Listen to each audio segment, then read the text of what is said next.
The Canon I have has only half an hour record limit, so Yes, that can be a pain, can't it? yeah. Have you experienced stuff like that? Yeah, It's a bit of a ball, like. I always find it's the ever ongoing your storage is full.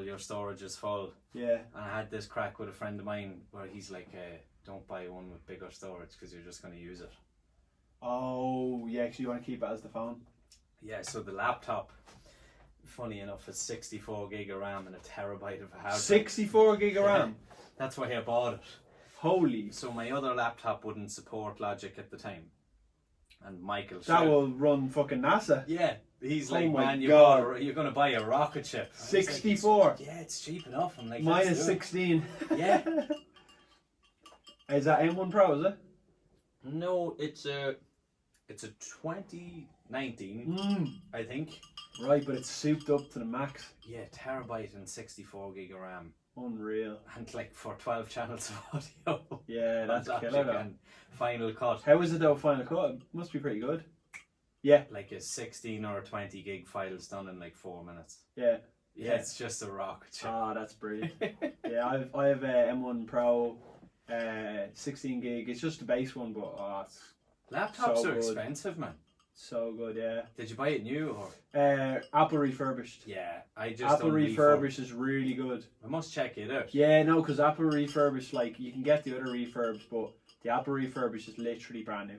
Like, all it is the box comes, and instead of a picture of a Mac on it, it says MacBook Pro. No way. Only difference. And you open it up. See, I think if you'd go into like battery cycles, it'd be like used once or something. Oh, so they stuff can't like that. technically use they it. Can't say. But everything else is brand new. The charger, everything, like. It's probably like B stock. It was out as a demo model on the. Yeah, but man, I had great experience with it because it literally is brand new. I must, yeah. And must do that good when couple I'm of getting £100 my next one. you saving them. Swear it, yeah. Would you think of going to the desktop? Never. Never. Laptop always. Laptop all the way because I'm bad for. I'll literally, like 4 o'clock in the morning, decide to like be in bed and like edit something or do. Like I'm terrible for that. I'll be like get a brainwave and be like, no, I want to mix this. Headphones on in the bed, trying not to wake up Heather. I'm like trying to keep quiet, like. And next minute she tells me that I'm like humming in my sleep or something. Like I'm like humming while I'm mixing or something. The joys of being a drummer, isn't it? But man, I'm telling you, like even with those Macs, like, you know, you can one port, you can basically run a whole studio. Like I literally have mine, plug it into like one port, and then it's like on the monitor on every, like, you know what I mean. Oh, so it's that's I use what mine. I must do then. I must get a monitor for. I use mine like a desktop, and then literally I got in CEX like another charger, Yeah. like a cheaper charger. So I leave that there, and it's ready to go. So like, so nothing gets in the way. I literally put my laptop down, plug it in, the studio's running, and I can charge it when I need, and then boom, in the bag, on the go. Do you know what I mean? Like, so Flow of work, yeah. Yeah, workflow is so important. Man, imagine putting a monitor up there, just where the movie poster is, above the kit, and That'd having be it all cool. ported in. That'd be That'd something be else cool, if you yeah, could see it like that. Do you ever see 100%. Dan Bailey set up with his monitor as like a TV that's dead in front of his kit? You rarely see it like in any of his videos. No, who's he? He's a session guy in LA. Yeah. He's unreal. Goes under Dr. Richard Bailey. I don't know if you've seen in mine, but I have a little iPad that I use as a screen. So basically, it's like an iPad 2. It's like, you know, the like fat charger. Yeah. It was basically in the house, and we like don't use it for anything. We barely run apps like. But there's this company that called Yam Display, and they brought out an app that like does what modern iPads can do, and like use it as a screen for your Mac. Like, so basically, I have that beside me with like a keyboard and trackpad, and that's like connected to my Mac that's over at the desk. Like, no way. So I basically can control it there.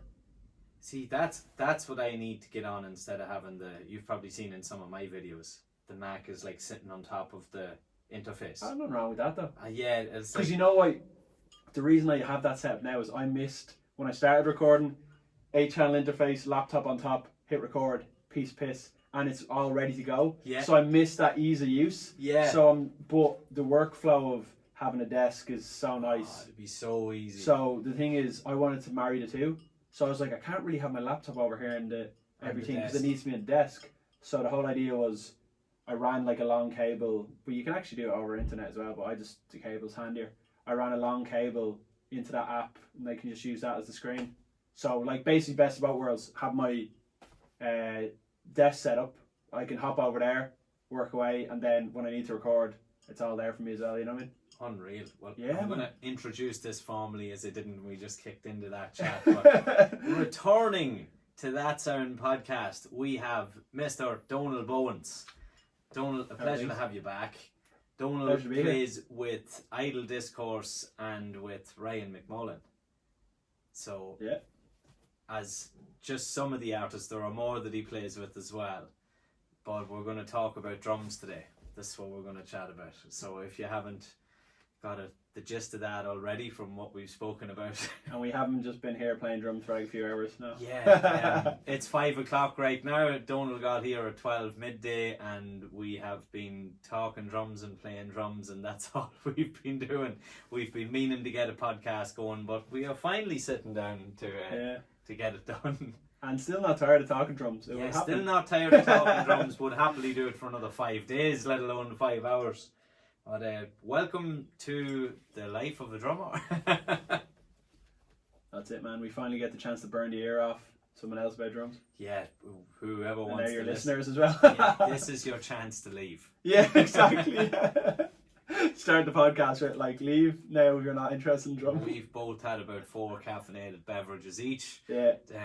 Played drums for the last 3 or 4 hours. We've eaten, so like we are primed up and ready to talk drums for the foreseeable infinite amount of time. And I've been hearing like your VK snare drum being whacked at a rim shot, so I think I'm gone deaf as well. Yeah, you so got deaf. I'll be talking I louder as actually well. still have my hearing protection because I've got.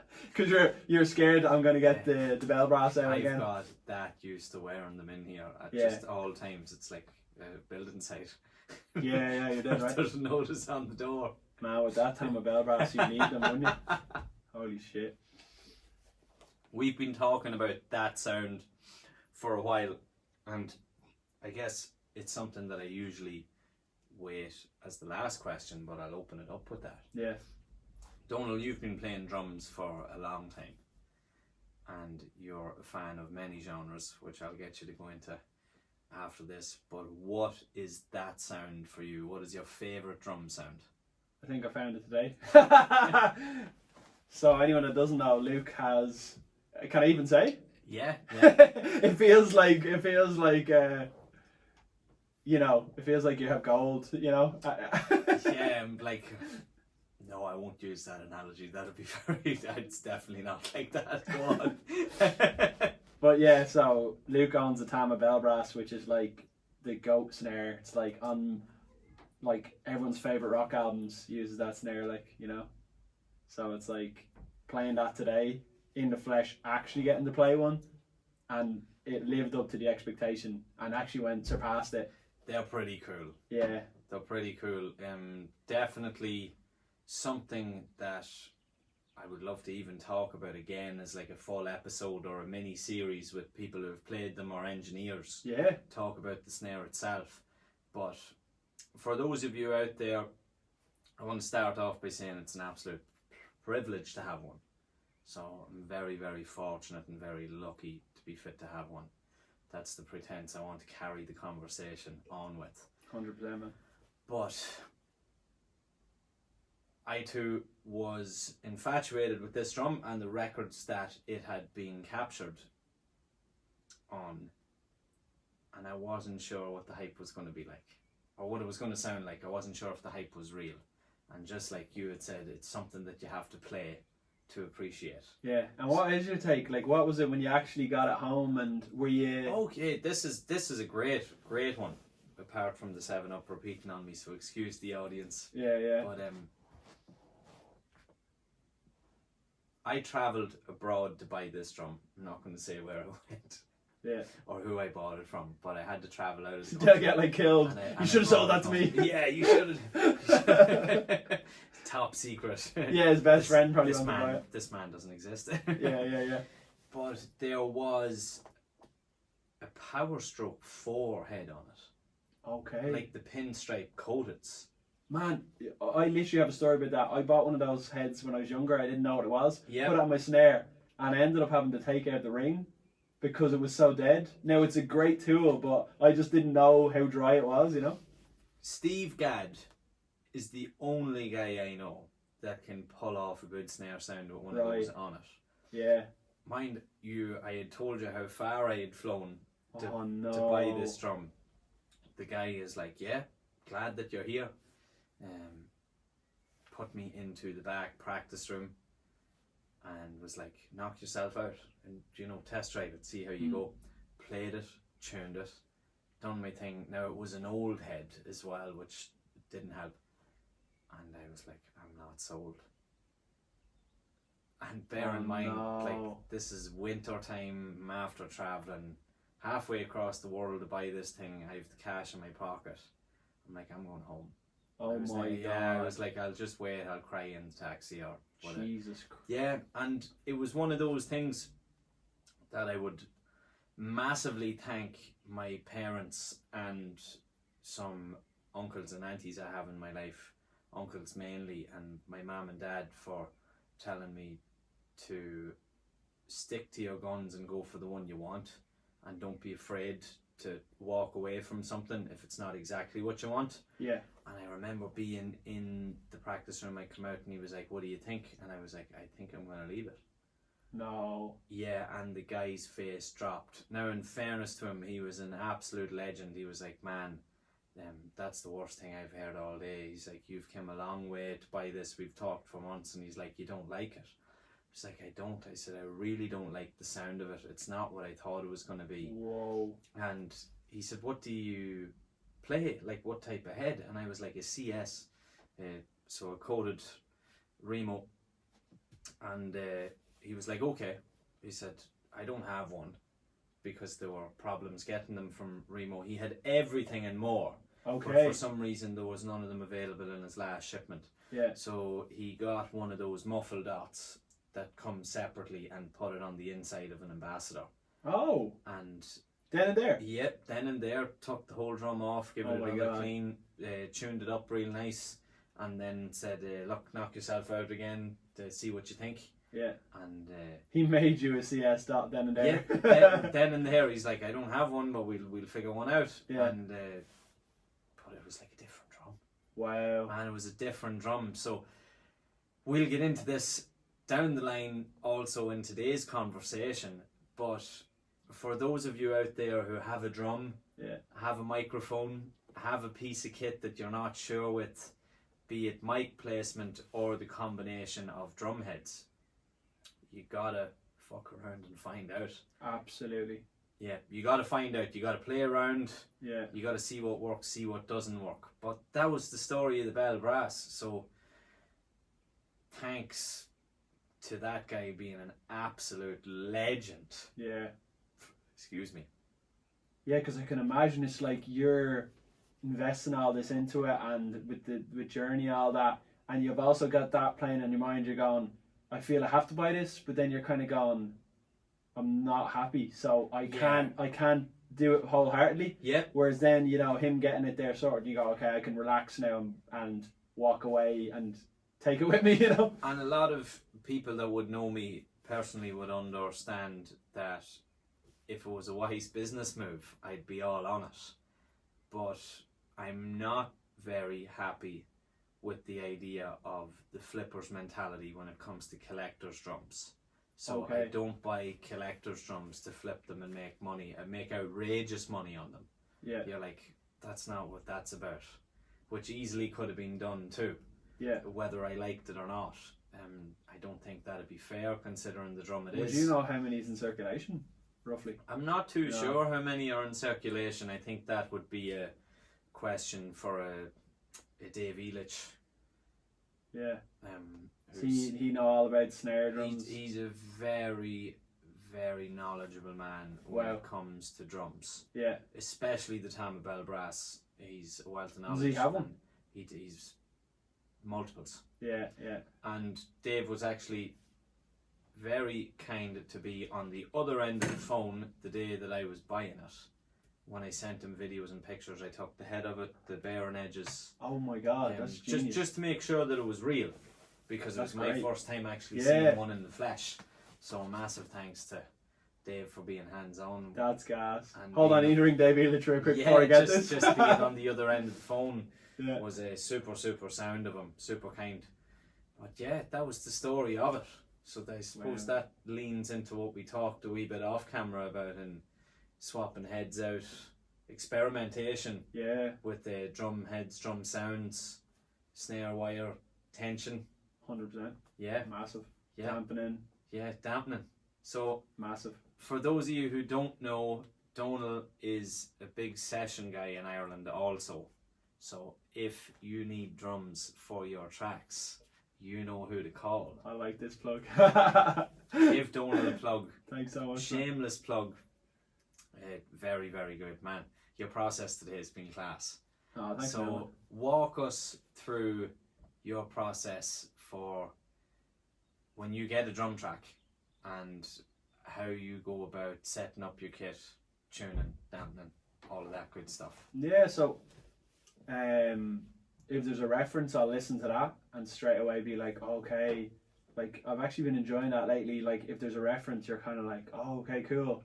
I know, like, you know, you get inspired in another way because you're kind of going, I mean, the part's not decided yet. It's not set in stone, but you're at least going, that sound is going to now inform what I'm going to play. And then it kind of, you go on that separate journey. You're like, okay, cool. Like this track has got a wide open bass drum sound, or this has got like a more minimalistic mic approach, more like old school Glyn Johns. You hear it, you're like, oh, this is like more old school. Like I'm going to try that. Or, oh, this is super like modern and sampled sounding. Okay, I'm going to set up more mics. I'm going to, you know, approach it that way. So yeah, it's really I take every track nearly as a totally new project, which probably isn't the smartest thing time management wise, but I'll just take apart the whole kit and, you know, this tom from this kit and this kick from this kit and dampen it in this way and just basically keep going back and forth until I have the sound that's like in my head for the track, you know. Brilliant. How do you approach tuning and dampening? Yeah, so yeah, very much. We kind of had this conversation. Very haphazard, very like throw the rule book out, like kind of I'll like detune a whole lug and like have it totally out of tune if I need to get the sound. It's all about just what sound do I want out of the drum, you know, so I'll dampen it as much as I can, as many tells as you want, anything just to get that sound. So I'm very focused on really just how it's sounding through the mic. So, you know, it could sound terrible in the room or just odd in the room, but if it's coming through the mics and I'm happy with it, I'll go with that. So it's just constant trial and error. But yeah, I'm definitely big on doing whatever it takes, you know what I mean? Like I was talking to you there about the drum doctor. Yes, Ross Garfield. Yeah, so I remember seeing a video of him in the studio with Josh Freeze, and you know, everyone tells you online, or you know, they're all about the drum dials and you know, tuning every tension rod and all very scientific, which is great too. But I seen him on that video and he's pulling out duct tape. He's just doing whatever needs to be done to make the engineer happy. You know, he's not, we talked about this off camera. Some people see like tape or muffling on a drum and they think of it like, you know, oh, you can't tune or you can't do this. And it's just, in my opinion, it's a terrible mindset to have because it's all about the end product, you know. And, you know, in that video he was taping up cymbals. He was just doing what he needed to do. It's not about how it looks, it's about how it sounds. And I think we're so used to that kind of thing of, you know, growing up with music videos and everything looks the part and everything looks amazing and you're like, you'd never think to put tape on a cymbal, like that doesn't look great or that doesn't, or you know, you wouldn't want to do certain things because it's you know, it doesn't look the part or it doesn't do this. But when you see the actual professionals in the studio, they're actually throwing they're just throwing the rule book out completely and they're just doing whatever works, you know. And as we were saying, if it's stupid and it works, it's not stupid. Yeah, but that's 100% it. So yeah, I'll do all sorts of experimentation, but I think, to be fair, that's the kind of fun in it for me, is that creative thing of kind of going like, gonna throw a mic here today because I have a vision for a certain sound, or you know. Well, at the end of the day, you've been hired to do a job, essentially. Yeah. That's what the job description would fit. 100%. And that's the service you provide, is getting that sound. Yeah. Any means necessary. Well, that's it, man. I think it's like, as well, you know, when you're kind of younger, I've definitely had this, is like, you know, the way your mindset is almost like, and it's not a problem, because it can be good to have your own sound or the way you like things. Like, that's great. If you can make it, you know, most of our favourite drummers, that's why they are our favourite drummers. But I suppose a lot of them aren't working with multiple artists, so they kind of have their thing and that's that. But, you know, you have this approach, I'm going to tune my toms this way so I can play fast. Yeah. Or I'm going to, I need my snare this way because I have this ghost note trick that I do, so I want the snare to react a certain way. But then, you know, what is the track actually calling for? So you might get a song and you're kind of going, well, like, you know, my toms are a certain way cranked, or they're this way so I can go really fast there in the kit, or I can play to the best of my ability. But if it doesn't sound right, well, then so you got to throw it all out, is my opinion on it. It's kind of like, even if it's tough to play, sometimes I'll like tune the drum so low that it's like there's absolutely no rebound, or I'll have the snare where it actually doesn't have any tension on it. It's just like a slap, you know. But whatever way it's working with the mic, I'm like, yeah, this is what I'm hearing, so I just go with it, you know. So that would definitely be my approach. It's like sound over everything. I don't even care what it feels like to play. If it sounds right, I'm going for it, you know. That's a great approach. Great approach for our listeners, for anyone who's looking to get started on this.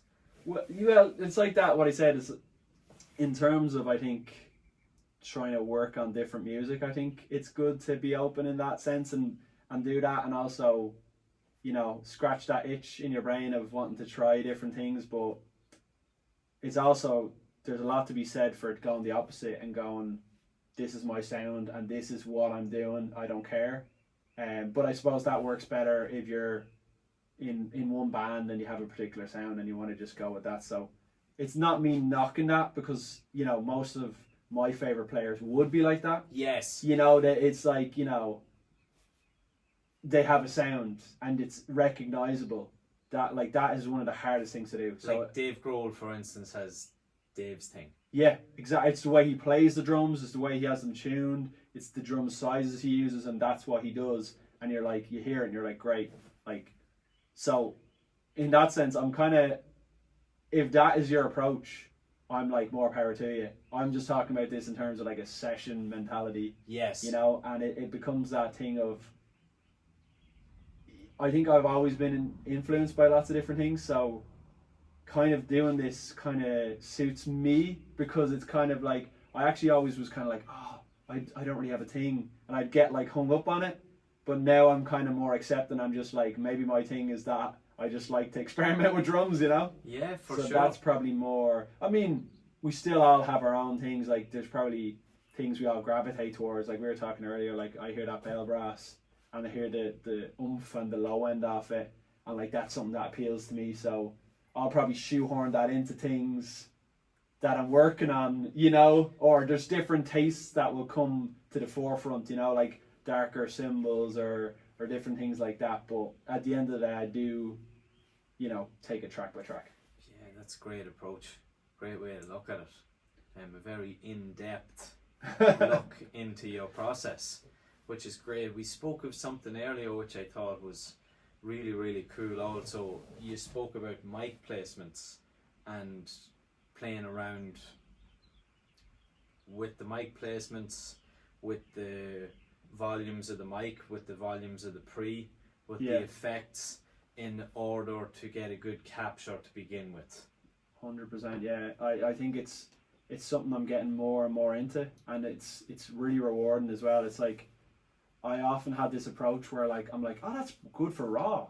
Like I'd listen back and I go, that's good for raw. And I've started to try and get out of that mentality and be like, that's good for good, you know? Because for a while you're kind of going, yeah, once I slap this on it and that on it, it's going to be good. But right now it's pretty bad, but it's good for raw. So I'm kind of moving out with that and taking a bit more time to kind of go, no, hold on, that tom doesn't sound good under that mic, or it doesn't sound what I'm wanting. So I'm gonna sit and take the time and A/B it and try pull out a different mic, or change the head or change the dampening or the tuning completely until I get there. And I mean, it's so obvious, but it's also something you kind of overlook sometimes. You're kind of going, oh, well, it's good kit, grand, move on. But it's like, no, that really doesn't matter. Like, you could have the worst kit ever. But you're trying to do, like you're talking about Steve Gadd thing, like super dead thing and stuff like that. I mean, you could get a Pearl Target, or like, I don't know what the equivalent is now. Pearl Targets are old now, I think. But say a Roadshow, or a Roadshow, yeah, maybe like a Millennium, or 100%. Like, you could get a killer, like dead, or you get like a 70s sound out of a kit like that. 100% out of an entry level kit. 100%. I mean, I've gone over to students' houses to help them tune their drums. And when you're younger, you don't know how to tune drums, you don't know how to approach them. And I go over and play like some of these. I played like Millennium kits or these kind of things, and I'm kind of going, I'd gig this, and I wouldn't care. Genuinely, I'm going like, I've got a vibe out of it. I like that. I was like, when you're putting a bit of tape in it, you're like, oh, it sounds kind of like dead and tuddy, like that sounds killer, like, and it's like, again, it doesn't look the part, but if you know how to work with what you're given, yeah, as you were talking earlier, to play to the analogy of, you can't judge a goldfish nor an elephant for their ability to climb a tree. You can't ask the 20-inch kick, like you've said, or the 18-inch kick to do John Bonham. 100%. Like, we were talking about this, I really obviously love gear because it's a tool to get to what's in our heads. I also thought this was a great approach. Not to cut you, you were talking about brand snobbery, and if that's exactly what I want to get into. It is the drums, and this goes to some people getting into it or upgrading their arsenal, be it drums, mics, pre's, interfaces, whatever. You got to do the best with what you have, but it doesn't have to be a certain piece of kit. Exactly. Yeah, like 100%. It's like, being at your studio has been amazing because I've seen the different collection you have of drums and how each piece has its own vibe and its own thing. Which is exactly what I went for. Yeah, and the thing was, we pulled out that big Slingerland and totally wide open kick, and I'm like, oh my god, this would be so great in the studio for different things, like rootsy songwriter stuff, and like, even I was showing you there, like, it works really well for like hip hop stuff and breakbeat stuff. And actually it makes sense, because if you think about it, a lot of those breaks were like Led Zeppelin beats. Yeah. So when you hear that sound, you're kind of like, oh, this is hip hop, because a lot of hip hop, is like, obviously from like funk songs and like all these different breaks, and they'd be using those wide inch bass drums. So you're kind of playing, you're like, oh, that reminds me of that. Like, that would be great for the studio and stuff like that. And but the point was, we were saying, or even your Pisces, you got some really dark Pisces. Someone might say, oh no, I need Zildjian Ks. And you're going, but listen to these things, they're super lush and dark. And they, like, isn't that not what you want? You made a great point of, there's a certain symbol I have that's an A custom. And usually we associate Zildjian A customs with being very bright. Yeah. And this one in particular is rather mellow. Yeah. And you had said that some Ks would actually be brighter. 100%. Yet people have this preconception or preconceived notion. They hear with their eyes, yeah. Yeah, instead of buy with your ears, kids, not with your eyes. 100%. And it's that thing of like, same with the Slingerland. Someone might say like, no, we need the Ludwig. And you're like, to do the Bonham thing, you're like, no, this is the Bonham thing. Can you not hear it? Like, this is really big and booming, like, you know what I mean?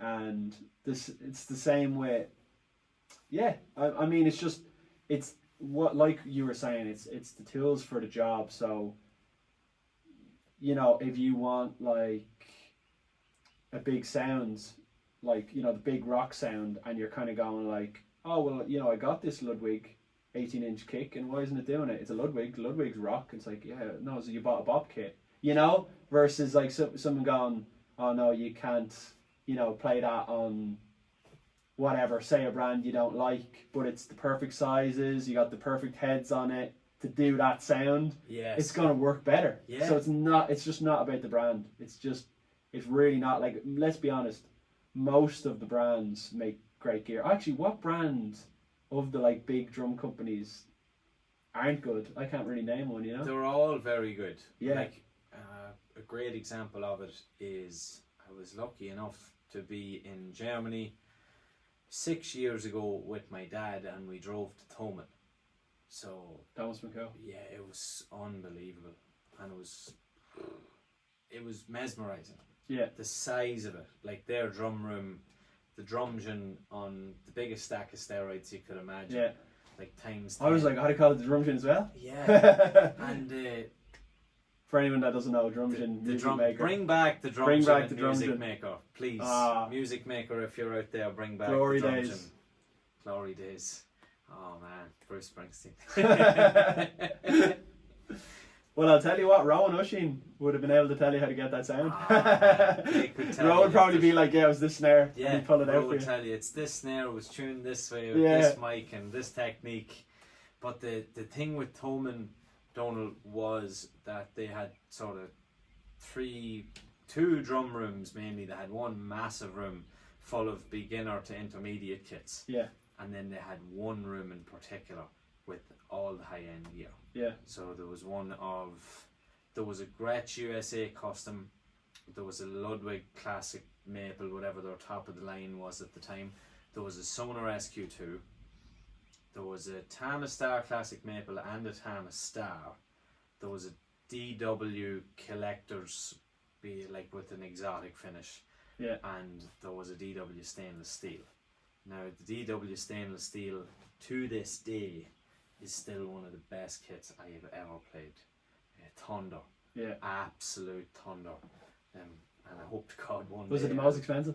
It was, yeah. Of course. Actually, this is the problem now, man. We talk about this, like, one of the things that, you know, it's about using the gear you have, but I don't know if you ever watched those, like, snare shootouts and they're, like, blind tests, and you're like, oh, I love that one. And you're like, oh, it's the Black Beauty. Oh, I love that one. No, it's the Bell Brass. It's like the really dear, expensive drums. You're like, damn it. Yeah. You're like, why can't it be the cheapest one? Yeah. And then there are some drums, as we know, that are just fabulous in all ranges. The great ones have 3 or 4 really good tuning ranges. Yeah.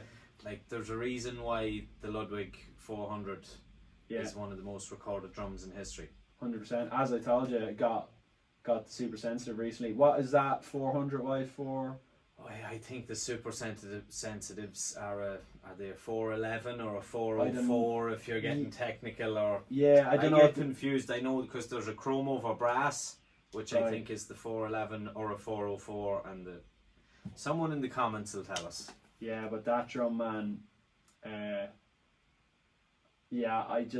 played it in that drum shop in Newcastle, and like you said, all through our tuner ranges, it was doing something for me. So I had to go away with it, and it's so good for the studio. I can see why those Ludwig snares, were on so many albums. You have a great process in figuring out a drum, and if you would share that for the listeners, I think that'd be really beneficial.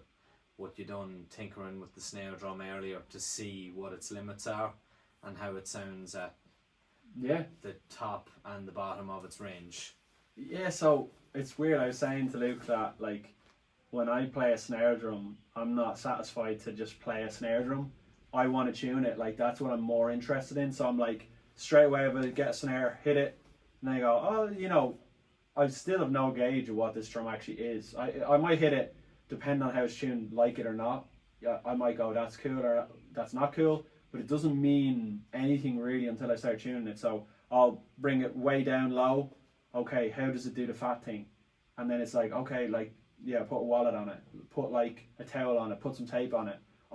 It doesn't really do it. The low end isn't great, or it's just not reacting to the low tuning. It's honky or whatever.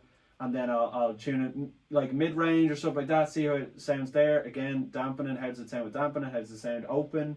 Work through the ranges, then get up super high. Where does the low end stop? Because I find that we were talking about it a lot. the bell brass has unreal low end even when you start tuning it up, where some drums lose it and start to sound hollow. The bell brass just sounds like so full. And yeah, I'll do that and then just try it, and then I'll gauge what I like about the drum, or what I don't. And as I said, that Ludwig was able to do a lot of things that I found usable, and I was kind of thinking of more like a studio drum. I was like, what can this offer me in terms of how many sounds can I get out of it? And then it might be a drum that does one thing really well, and then it's like, that could be sick too. Like, this drum sounds really great cranked up, or it sounds really good low or medium, or it could even be like a really crappy drum. Like, actually, I only seen a video of Eric Valentine talking about the Go With The Flow snare is like a Pearl export. No way. Yeah, it's like a couple of albums he made. He had a particular Pearl export, like the steel ones. Yes. Or it was a chromo. Or maybe the Sensitone steel one, was it? Or it was actually the export one, but an I don't know export what material it was. But it was like the silver one. Anything rather than wood. Yeah, it was That's like actually really cool. Yeah, man. It's like this. Oh, like the real old school Yeah. with the square badge. Yes. The pearl. Yeah, Yes. and it's like they're ribbed in the middle. Yes, I don't know what. Actually, I've seen them on a couple of student kits when you talk about like house kits, something that might be in Exactly. school that's like 40 years old. Exactly. So it's that. I don't know exactly what material it's made out of, but it's some sort of metal snare drum, and that was on Go With The Flow and a load of albums. And he didn't change the head. Whatever he had it on, it just sounded good, so he went with it. And I actually find that, like, that's what I was saying. Like, some of those really cheap kits have this really tuddy, like, really good dry sound to them. Yeah. So it's that type of thing. It's going, instead of thinking about drum as good or bad, think about what it can offer. So like a drum might be like, oh, like, maybe not the most resonant drum in the world. Oh, look, listen, the resonance isn't there. It's like, a lot of the time we're taping up drums, like, and a lot of the time it's like, what was the Beatles thing, towels all over drums. Yeah. It's like, so, that might even get you closer to that sound that you're looking for. It's all the companies kind of got like, look how much resonance our drum has, and don't get me wrong, that is amazing, and like it sounds so full and resonant and all, but like it's not always the sound you want. No, that's not always the way you want the drum to sound. Or maybe even like, it might not be what the track calls for. 100%. And I guess the argument is a resonant kit, you can still dampen it down, which is true, but yeah, it's that thing of going, just whatever it does, it could be perfect for something, or it's like a lot of those, even those cheap bass drums as well, they sound really good. They're kind of dry, do you know what I mean? Yeah, for sure. They're kind of already dry like that, so that could really suit a track, There's pictures of Steve Jordan recording with a Pearl export in the studio. Man, Pearl exports have those tuddy sound, yeah. It's brilliant. I've recorded with my own Pearl export that is still in the attic. Yeah. It doesn't get a run, or it doesn't get mixed in. I must One of the kits I use a lot in the studio is actually a 90s Tama Rockstar. Oh man. And it's I got it in Music Maker for like 300 quid. It was all like worn and stuff. Yeah. And it just sounds really good. So I just got it. I was like, it was affordable, and like I still use it. That was the session I was just showing you there with the head off. So I use it two ways. It does a really good kind of open sound, so I have the front head on with no hole, and so it kind of does like, the kind of vibey, like open kick sound that might be good singer-songwriter, or kind of old school rock stuff as well, or like soul or something. And then also when you take the front head off, it does just a really good dry kick drum sound. So you're super good at getting sounds. If you want to check out Donald's Instagram, where can people find you? Yeah, just Donal Bowens on Instagram. Donal Bowens on Instagram. You'll find some killer drum videos, and you'll get to hear the drum sounds that we're talking about. Yeah, hopefully they like them. They're like, oh, it sucks. That's the other thing. Sound is not good or bad. It's just a sound. Yeah, it's like, preference. It's preference, and yeah, 100%. That's why it is the case of what does this particular piece of, as we were talking about. I think the main thing about today has been it's different tools. Yeah. What does this offer to you in terms of sound? And that's the outlook that you have to have when it comes to working within this space. I think So so. you said it's not good or bad or indifferent. It Yeah. serves a purpose. Like, what if you play a particular cymbal? Like, you got asked in the studio, you said to tape up your cymbals. Yeah. You know, what if you play for an artist, you hit your cymbal that you've just covered in tape, and they go, oh my god, that's exactly what I was hearing. Well, then you've done your job. Yeah. You know, it's not about impressing some drummer on Reddit that's telling you, like, you know what I mean, how dare you put tape on your Zildjian that K. doesn't sound good. Or Yeah. as we've said, we've both been exposed to the negativity that social media brings. Yeah. Be it putting tape on drums, or I see you can't tune drums, or like you had said, you had spent some time mixing and EQing and getting the plugins or the effects right, and even tuning, dampening everything. And what other guy said, like, oh, if you could mic them and tune them properly, it'd sound great. Oh, yeah, he said on it. YouTube, the classic trolls. Yeah, he said if, like, this would sound good if you, if you could tune or play. So it's that type of thing. It's like, you know, you have to remember that as well. It's all taste at the end of the day. So you could, but, you know, you have to take it with a pinch of salt, because you can literally go, oh my god, like, this is my favourite snare sound I've ever gotten. And then someone's going to say, I hate the sound of that snare. But it's just all our different biases. Like, say, for example, you know, we talked a lot about fat snares and deep snares, which I love, as well as all different types of snare sounds. But some people hear that sound and they're like, your snare sounds terrible. Like, some people just really don't like the sound. I find it's more drummers than musicians. A lot of musicians like it because they've heard it on albums. Yes. Or they'd be like, oh yeah, that snare sounds really good. Or they might just be like, it sounds like every other snare. Or it's too high, it's taking the head off me, or those cymbals are too bright would be like the common complaint. Yeah, whereas I think some drummers think more in terms of drumming rather than sound. Yes. If you know what I mean? It's more like, you know, the drum is super wide open and it's super high, and look how you can play ghost notes with it and all. And look how technical I can play. Yeah, so, and there's nothing wrong with that either. It's just the whole thing of kind of going, like, knowing that it's like, if someone's saying that the sound is bad, that's just their preference. Yes. Although when the artist is saying the sound's bad, well, then you should probably... Yeah, then it sounds bad. Then you gotta change it up. Exactly. So yeah, because that does happen too. Obviously, you'll kind of be like, you'll have your own tastes that come out, and someone might actually say, you know, oh no, can we try to like really high snare sound of this? Like, oh, I was hearing it like a fat snare. It's like, yeah, let's try that. And it's like, sometimes that actually is like, I didn't hear it that way, but I'm so glad they suggested it, because it's like, that actually sounds way better for this song. I just wasn't hearing their vision. That's the benefit of a good producer and a good engineer. Yeah. Is someone that points, you know, you're man, looking in one direction and they say, you know what, just look over here. I have a story actually about that.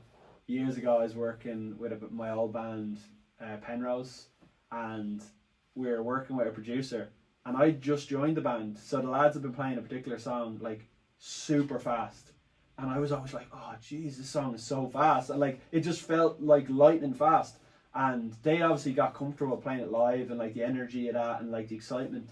And the first thing, the producer comes into the room, sits down with us, and he just goes 10 BPM slower straight away. And I'm silently kind of going like this in the corner, like I'm kind of like, yes, no, but not out of it. It was the only reason I thought that as well was because I didn't have the bias. Yes. I was coming into it like the song had already been written, the song had already been presented, and my first take was, whoa, that's very fast.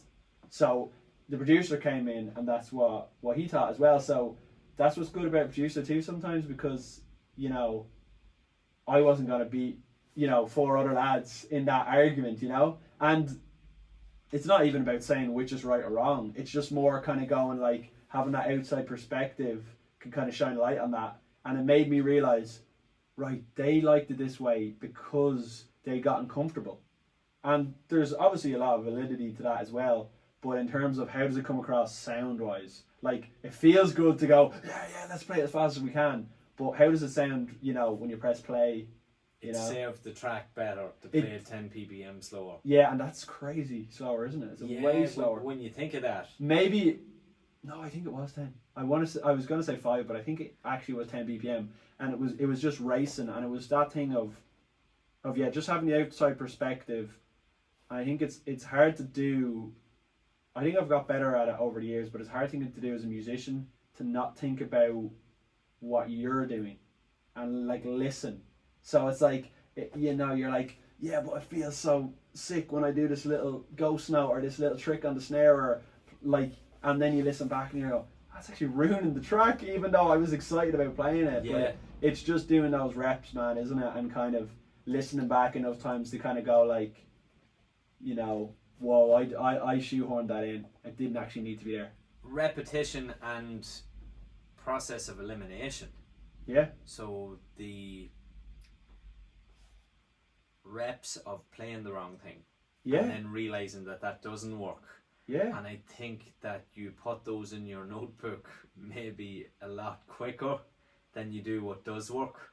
Yeah. And then I find sometimes That's what's great about getting to play with like different artists. It's like you get to make more of those mistakes of kind of going like, you know, you might have an idea in your head of what might be a good way to play, and you're working with someone totally different, and then all of a sudden you're playing, you're going, whoa, that thing that that habit I have really doesn't work here. It works in something else, but then you have to be able to go like, okay, I'm going to drop that habit because it doesn't serve this. It might serve me in jamming myself or in my own band or in a particular project, but right now it's actually just hindering me. So it's about kind of self-evaluating and going, okay, I'm going to adjust this part of my technique, or I'm going to, even earlier I was playing those hi-hats you had, and you were saying, oh, you know, these particular hi-hats, try them like this. And I'm going, I was struggling to get the sound out of them because I hadn't put in the reps with them. And I was making that little adjustment you made. It's like, this sounds great. Yeah, and just back to that statement that you had of things being tools. Yeah. You know, they serve a certain purpose, or they work for a certain job. 100%. As well. But outside of the session stuff, yeah, and the recording, you also play live.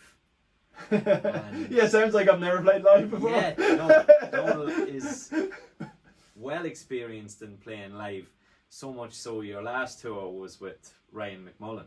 Yeah, so it's a great experience, man. Talk us through that, of where you went. You were all around the globe. Yeah. You had a good old long travel down under. Yeah. To Australia. Yeah. How did that go? Yeah, that was amazing. It's just a blessing to get the opportunity to do it, you know.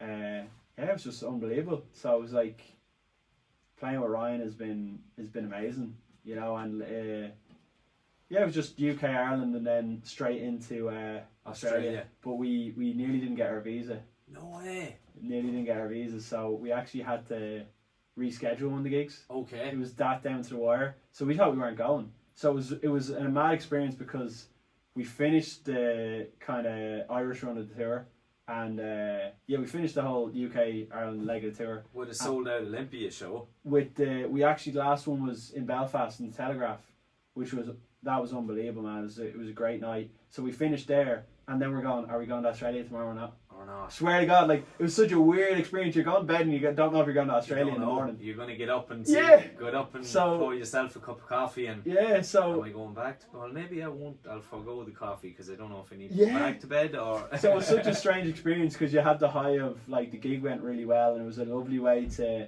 finish off that leg of the tour, and like, you know, it was a great gig, and then you're kind of going, I don't know what's happening now. You're going, you know what I mean? You're not kind of, you're on an edge. It's a bit of a roller coaster. You're going, that was great, but what's happening tomorrow? And we got up in the morning, no luck. Ryan got his visa, but the rest of us weren't having any joy. So we were like, we all stayed in Ryan's, and we were like chilling and kind of waiting. Well, we weren't chilling, but you know what I mean? We were waiting it out. We were waiting out. Waiting on the world to change. Yeah. So we were waiting, and what was I going to say? Yeah, eventually we were making loads of phone calls, and it got to about 3, and Ryan sent us all home. He's like, not happening, lads. He's like, I'll ring you back. Like, I'm going to obviously keep pushing this because we got to make it happen. But it was just not looking good. I mean, he was always going to go over because he got it sorted, you know. So he was going to probably like go over himself then and just do the string of shows, or even start the tour and then bring us over. Well, it was just a bit of a difficult like mess. But anyway, it all got sorted, and fair play to Ryan. Like, Ryan tour manages himself. No He way. tour manages himself. He like it was such a mad experience, man, because, you know, and it's not to say, like, obviously a lot of artists would be hands on, but Ryan is so hands on, man. So I go into the first day of playing with him, and he's there with the Ableton session, and he's getting the 2 laptops synced and all this, and he's like a tech wizard and like into all the like tech aspects. It's like, you know, it's just something you don't normally see. You're kind of, you know, you don't expect the songwriter to be like doing everything, which understandably as well, it's a tough thing to do. So he kind of is very hands on and great to work with, you know what I mean? He's his own MD. That's unreal. Yeah, man. So he was doing all the Ableton and all that. Now it was kind of a group effort, and Danny is producer as well that plays in the band. He had done, I think, a lot of tracks in the past, so there was kind of like collaboration, and then we have a great like team working with us, so all the lads were helping out, because we did run into tech problems, I'm not gonna lie. But I think that's that always part of happens. the course, isn't it? Yeah. I'm sure that's fun at soundcheck, or when you show up to the venue and they're like, Yeah. "Where's the singer?" I'm like, Yeah. "He's here," and "Where's the musical director?" Also here, and Yeah, "Where's yeah. the tour manager?" Here. Yeah, man. So like, fair play to him. Like, he works hard. Like, Fair play and to he's great at Ryan. what he does. Yeah, that's something Yeah. going. Yeah. So how many shows had you in Australia? It was actually only 4 shows in Australia, which is not many for going all that way, you know. Yeah, But has to be done too, though. But it was amazing. Like, so basically Ryan got on really well over there last time he was there. So this time he just wanted to bring the band. So it's great to get the show, because it's a difficult thing, obviously, to organise that and to get everyone over. So yeah. That's unreal. Yeah, so So it was down to the wire with the scare of no visa and no trip. Yeah. And it all got done eventually. All got done, yeah. It's actually pretty miraculous that it did, with everything that was happening. Because basically the company that was sorting out the visas, they had told them that there's this many days to get it done, and it went way over what they predicted, and it still wasn't done. So I suppose that kind of helped them, because when he was able to contact people, he's like, "Look, this is way past when it should have been done." So it wasn't as if like, okay, like, well, we told you it was going to take this long. You know, it was like, no, well, they also had a certain they had sense of urgency to they move this along and yeah, get it done. yeah. So thankfully it all worked out. But yeah, Oh, that's it's great. But yeah, the Irish run was great, like, as well. Like, really enjoyed that. Like, is definitely like bucket list moments, like Olympian stuff like that. Like, that would always been like one I wanted to do, you know. That so. looked like a great show. Oh man, it was brilliant. Yeah, so yeah, just loved it. Happy out. Yeah, happy out. Good stuff. Did you get to see much of Australia when you were there? Did you get to stay for? Yeah, no, we were there for like between travel is probably like close to 2 weeks. Yeah, Very good. So at Yeah. least it was worth your while. You didn't go for a week. definitely. Yeah. No, it was definitely it was great. Like, you know, Cool. got to see a good lot of it. Good stuff. Good stuff. Would you be tempted like the rest of people our age No, now? man, that's it. Like, I never would have thought about it, but it's like when you're over there, you do realize how great a spot it is. Like, it is great. Like, it's when you're over there, you definitely see the appeal. The lifestyle. The lifestyle is amazing over there. But, you know, I suppose for what we do, I don't think, you know, it's really practical, you know. Yeah, I'm not too sure what they are seen as like over there. I No, haven't I really think- talked to anyone or. Ryan was kind of talking to me about it too. He's kind of like, if you want to do the kind of, you know, go and play pubs and stuff like that, you can do really well and stuff like that, and like do covers and stuff. If you want to do that, like, amazing, because you can go over and live that lifestyle. Yeah, I feel you can do that anymore now, especially Yeah, if but you're I mean- Irish. There's like an appeal too Yeah, for being an Irish Yeah. cover artist, or if you can sing a few Irish traditional songs. yeah, You're really going well. yeah. Whereas, no, I'd be very rooted to home, like, you know. Yeah. Yeah, 100%. But yeah, no, definitely see the appeal. What are the upcoming plans for the summer, gigs wise? When are you out again with Ryan? Doing some shows at Amble actually with Ryan, which would be good. great fun. No Yeah, way. yeah. So Galway and Cork. Yeah, really looking forward to that. When's that? Mid-July. Yeah, yeah, Jeez, that's going to be cool. yeah. It's gonna be great crack. Especially with Amble just released their debut record last week.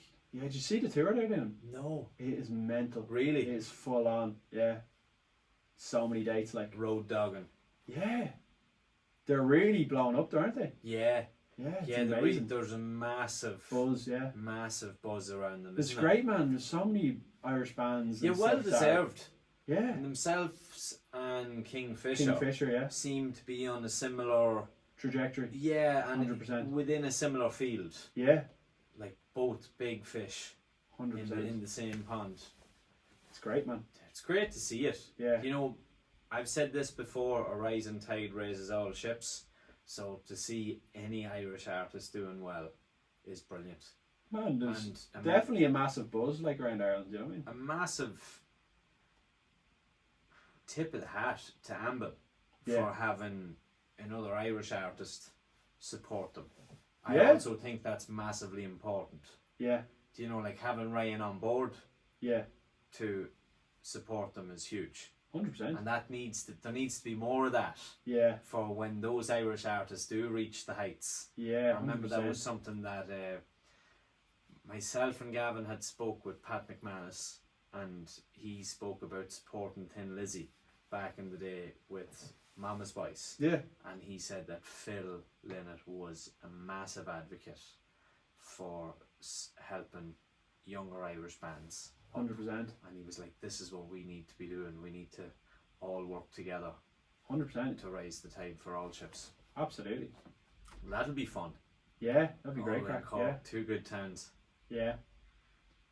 It's good crack. So I'm looking forward to that. I'm filling in for some shows for Darren Kiely as well. Very good. Yeah, so I'm looking forward to that. Nice. When or where are they? Donal? Leopardstown Racecourse. Brilliant. And then all together now, is it?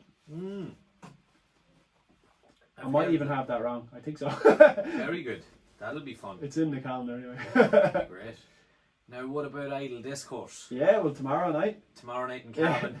So This podcast has to come out tonight. yeah, it's got to come out tonight. It'll probably come out next weekend. But we were recording today, Friday the 30th. I got the 31st wrong when we spoke about it initially. It was like Friday the 31st. You were like, man. what? I was saying, see, that's why.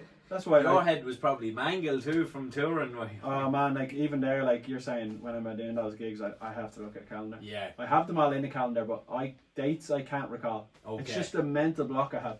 It's so bad. Yeah. It's not ideal for what we do either. I is it? don't think people understand, like we've said, if you spend all day tweaking and listening to different songs, tweaking microphones and settings and all of that crack, I use all my come away brain pretty CPU up for Yeah. snare tone, and then the rest is gone. I was saying to you, there was a day a couple of weeks ago where I was in session for a full Friday, and I came out of it. I don't think I had eaten since 9 o'clock, and it was 5:30 or 6:30, and I went to the shop to get decaf coffee because I knew I'd be up all night otherwise, and I forgot what I went to the shop for. Oh man, I was standing in Sounds front like of a the meeting. barista, and she's like, what do you want? I was like staring off into space. really? like, Yeah. What did you say in the end? Sorry, say that again. And she's like, what can I get for you? I was like, oh, just a decaf. What did they call? Flat white, please. It was like, Yeah. do you know what I mean? Like, why does You take that much power? You know what I But think it is, man. It's the like mental energy. when you're drained, you've already ticked it off in your head. That's the problem I have. Like you've already kind of gone. Like you said to yourself, okay, I'm gonna go do this order. By the time you get there, you've already mentally done it. Yeah. And then you just freeze. Like it's an odd thing. Like I've just gotten better with lists. I'll start making lists now for like bits and pieces because it's like that way I don't mentally check it off because I'm terrible for that too, man. I'll go like, right, you're thinking about it so much that you've almost mentally check the box. There's actually something really cool that was spoken about on one of Chris Williamson's podcasts lately, or maybe it was just a clip that recirculated. Right. And he was like, don't talk about your idea. Yeah. Do you know, because he I've said heard people talk about this. Your brain is tricked into releasing the same Man. serotonin or dopamine as if you've already done it or half done it, and I you're like, strongly but believe you've only talked about it. That's such a strange one, man, too, because I actually think that negatively affects me, because I'll be like, I know even saying something, it gets in the way of doing things. So sometimes it's like I have these kind of goals in my head, and it's like I want to just go for them, but it's like you also have to communicate. You need to say what you're doing. So sometimes I'll just like be like, I'm doing this, and then people are like, where were you? Where were you? And it's like, oh yeah, I forgot to tell you I'm doing this, this, and this. Because it's like something about saying it nearly gets in the way, which makes it doesn't really make sense, but it's definitely a thing to get the balance of. I think sometimes it can be hard for the people around. Exactly. When you're like, all right, they're like, what are you doing now? It's like, well, I'm going to town to get coffee, or I'm going to do this. And like, what do you mean? Like now? And you're like, yeah, as you have your keys in your hand walking out the door. Yeah. And you're like, I would have went with you. I don't know if you're bad at that, but I'm bad at that sometimes too. Of like, you don't say it out loud. Yes. You know, and it's like, oh well, you actually have to say what you're doing too. Like, so you have to tell people they can't read our minds. Exactly, exactly. But there's definitely something in that, man. I'll find it's like, yeah, if you're talking about a plan so much, it nearly gets in the way. It's like, you know, it's trying to make that first move of putting the pieces together, isn't it? And they get the ball rolling.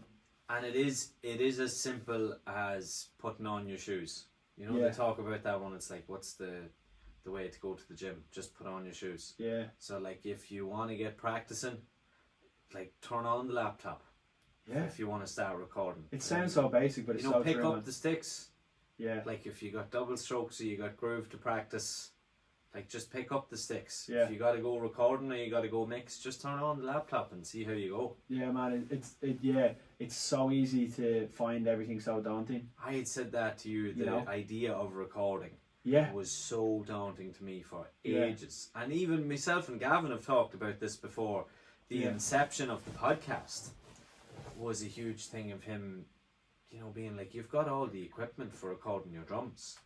And I was like, I haven't really done And you make vocals, excuses for yourself, He was like, how about we do a podcast? I was like, oh, I've a lot going on. He's like, I'll give you a hand. And I was like, fair play. So Gavin really pushed you with it. All right, yeah, sure. You know, I had thought about it at that stage of doing more of what I'm doing with yourself now, or with talking to drummers. Yeah. That was my initial idea. But to talk to local bands and local acts wouldn't have been on the horizon. I would have thought, right, I'll do that when. Next minute you're talking like Colin from Sum 41. Yeah, which was really surreal. Yeah. You know, and talking to... It's amazing, man. You said talking to Pat McManus then. Yeah. Talking to Johnny B, you know, when they were on the radio at that stage of the two Johnnies, you might be thinking, well, what's going on here? Oh, you've seen that episode as well. Yeah, I forgot about that one. At the end of the day, not to go too philosophical on it, but as I would have said to you off camera about some of the drummers that I've met in the last year that are regarded the biggest superstars in our field of work, like they're human too at the end of the day. Yeah. And a lot of them are just chill dudes. 100%. You know, their parents or their brothers or their sons. Or what I find, man, even in this, which is great, is like at the end of the day, like most musicians, we're all nerds. Like we're all just into this and like strange, and like it doesn't matter kind of who you are. You'll kind of like, you could talk to, I'm sure, like some massive superstar, and next minute they'll sit in here for 4 hours and talk to us about snare tuning or like this because they love it too, or they'll talk about albums they love the sound of, or you know what I mean? Yeah. Now it's like, obviously they're busy and they've got different things on, but I guarantee you, like, I'd say we'd be shocked at like how excited people would be to just do that, because we're all just in this because we love it. Like, so we're all kind of exactly. We're all kind of, I think, a bit dorky, like in it, really, you know, in the end of it. You listen or read about the early Metallica days when they were getting the band together, and they were all massive fans of the new wave of British heavy metal. Yeah.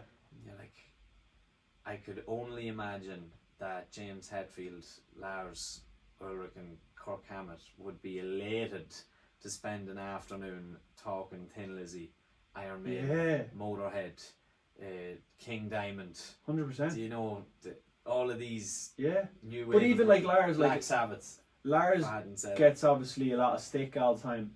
But like the thing about Lars is he's always had vision.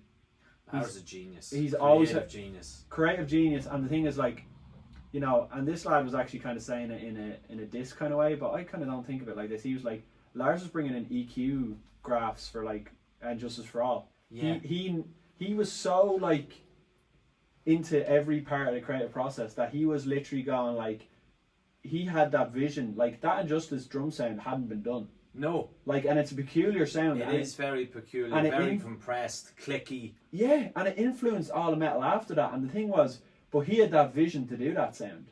Like it, like people forget about that when it comes to Lars. Like even it's like, and then with the Black Album, the ambition was to make the most hi-fi, larger than life kind of album, and they did that. So, I love that story. The one of people talk about it, of the strip club story. What was I think that? it's hilarious. They were sitting in a strip club supposedly with an exec or something. Yeah. And Girls, Girls, Girls by Motley Crue had come on.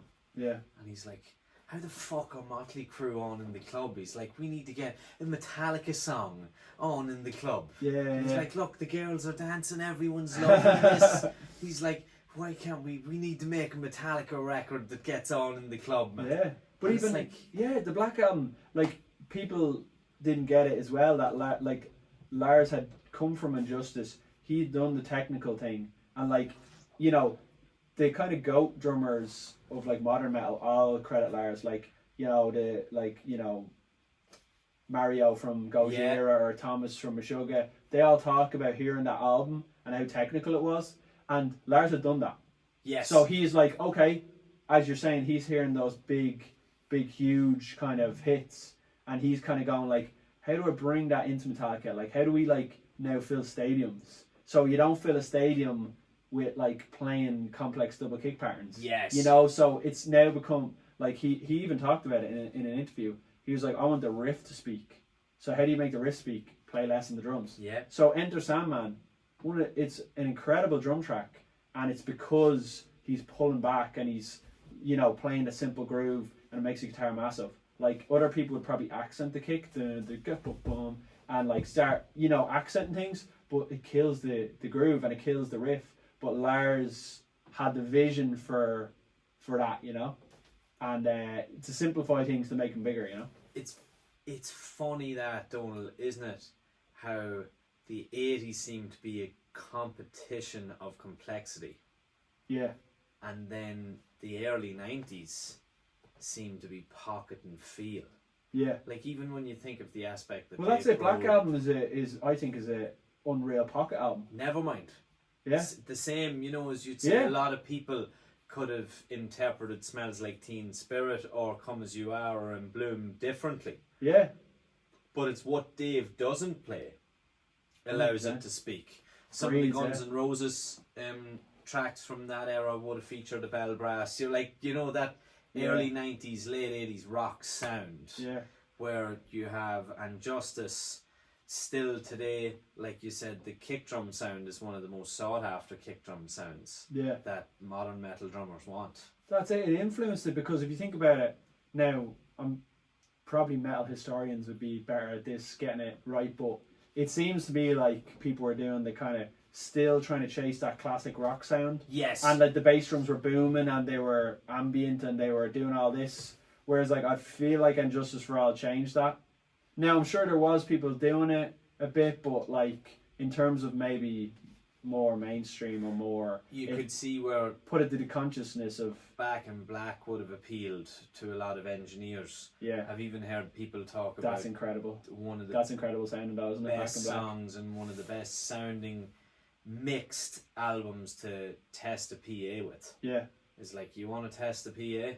Put any song on from Back in Black. Well, that's it, man. Like, I think Lars has spoken about this. I might be wrong, but like being a big Phil Rudd fan, like Massive. I was just about to quote that interview where he was asked about the Black Album and the Load era, Load and Reload, and he talked about the 80s, not to repeat myself, being a competition right. of complexity, with your patterns and who can play the most notes, the most intricate fills, odd time signatures. Yeah. Who could play as fast, how many drums, how many cymbals, all 100%. of this. Makes sense. And then he said that he got on a big kick listening to Phil Rudd. He said he was always an AC/DC fan, but then he decided to listen to them more. He listened to a lot of Charlie Watts. He was like, he fell in love with the Pocket. Yeah. You're a massive fan of Charlie Watts, God rest him, and Like, the Rolling Stones. say all you like about Lars. Like, sad but true. You can't argue with that Pocket. No. Like, you know what I mean? Wherever It's like, I or May even Roam. Wherever I May Roam. Even The Unforgiven. Yeah. Nothing else matters, and totally unorthodox. Like, that is a Yeah. Lars track, if ever there was a Lars track. I was don't actually- think you I put say 1,000 drummers with the first time drumless version of Nothing Else Matters. I don't think they would play it the way he would if Or- they have never heard it before. Or even, man, I seen this. I was watching a drum kit demo of some like Tama kit, and the guy just played a load of Metallica drum beats, Yeah. and it was like every song you knew. Like it was like and I was just like, what? And they were really catchy, and they were really like, and it was kind of like I wasn't expecting it, but you're kind of like, they're all composed. Do you know? It's like, it's like I kind of think of it this way. A lot of people might want to shoot me for this, but I kind of think of like Lars as like the metal Ringo. Yeah. Does that make sense? That's a good way of putting I it. see him as like, he's like unorthodox, and he's got his own style and his Yeah. own approach, and he makes these almost kind of like riffs on the drums, and he, you know what I mean? It's kind of like, and then he influenced a lot of things, but it's kind of like, obviously, you know, people used to talk about Ringo really badly, and now it's flipped. But like, it definitely hasn't flipped for Lars. It but, hasn't flipped for Lars. but I and think probably Lars won't. has those kind of compositional kind of moments on the drums. Isms. Yeah. There was a guy who had made bootleg T-shirts, and there's a picture of him and Lars together at a gig, and it was like Larsisms Yeah. and a list of things that he done, and like one of them was Yeah. like double bass is optional, and he thought it was hilarious because Yeah. the live gigs, it's like Yeah. you may or may not play the double bass 100%. parts for certain things. Yeah, no, but even like, yeah, you know what? He probably stole that from Phil Rudd, the crash on two, didn't he? Yeah, when you think of it, like, Hell's Bells is what I'm starting to Phil think Rudd of does straight a away. lot of crash on two, doesn't he? The thing that stands out the most for me with Lars is that emphasis of 2 and 4 on the snare hits on the hi-hats. Do you know, like, that's his signature thing. If you listen to any of Watch those drums isolated, especially like Sandman or I'm trying to think of like The God That Failed, yeah, that's actually like that sound for me because of the space in the track, yeah, albeit a Tama Bell brass on the track. When I think of that intro bass line and the drums together for The God That Failed before yeah, the guitars come in, and the amount of space yeah. that is in that track, like, But the the- drums are phenomenal. But do you know what I mean? Like, I think that's the difference with like artists and musicians. It's like artists have a vision, and like musicians want to like show what they can play. Yes. Do you know what I'm saying? So like, Yeah. I feel like, You're serving the music or serving the track. yeah, and not even that. I think it nearly, with Lars, it's kind of like, you know, it's like he has a vision for like what the band is going to be and what it's going to sound like. It's beyond. It's actually kind of nearly beyond like serving a track, because it's kind of like, let's create something together. Yeah. Does that make sense? Yeah, for like, sure. it's kind of like, it's all cohesive. yeah, it's like the Edge. It's like, you know, the Edge kind of made his own style of playing guitar. Like I know a lot of people did, but it's kind of like, well, a lot of people would say he's not a great guitarist, but it's like, Yeah, but he's got he his own is, thing. because it's so hard to make a new style. Like, we're all using the same things and using the same notes, and you know what I mean. Larry Mullins, another drummer that was very much himself. 100 man. Like, here's the thing, like about U2, is like there's not really any conventional drum beats. Really, No. It's actually rare. But in your head, because it's so well composed, you're kind of thinking to yourself, oh, like U2, yeah, it's probably like just regular beat. It never really is. Or even like, the one that sticks out to me is Still Haven't Found What I'm Looking For. Yes. That, I just think Larry's approach on that track is genius, because I was only thinking about it the other day. It's like, I don't know, randomly that track I think about a lot, because it's like, you know, a drummer might come in, still haven't found, totally kills the track, playing on 2/4,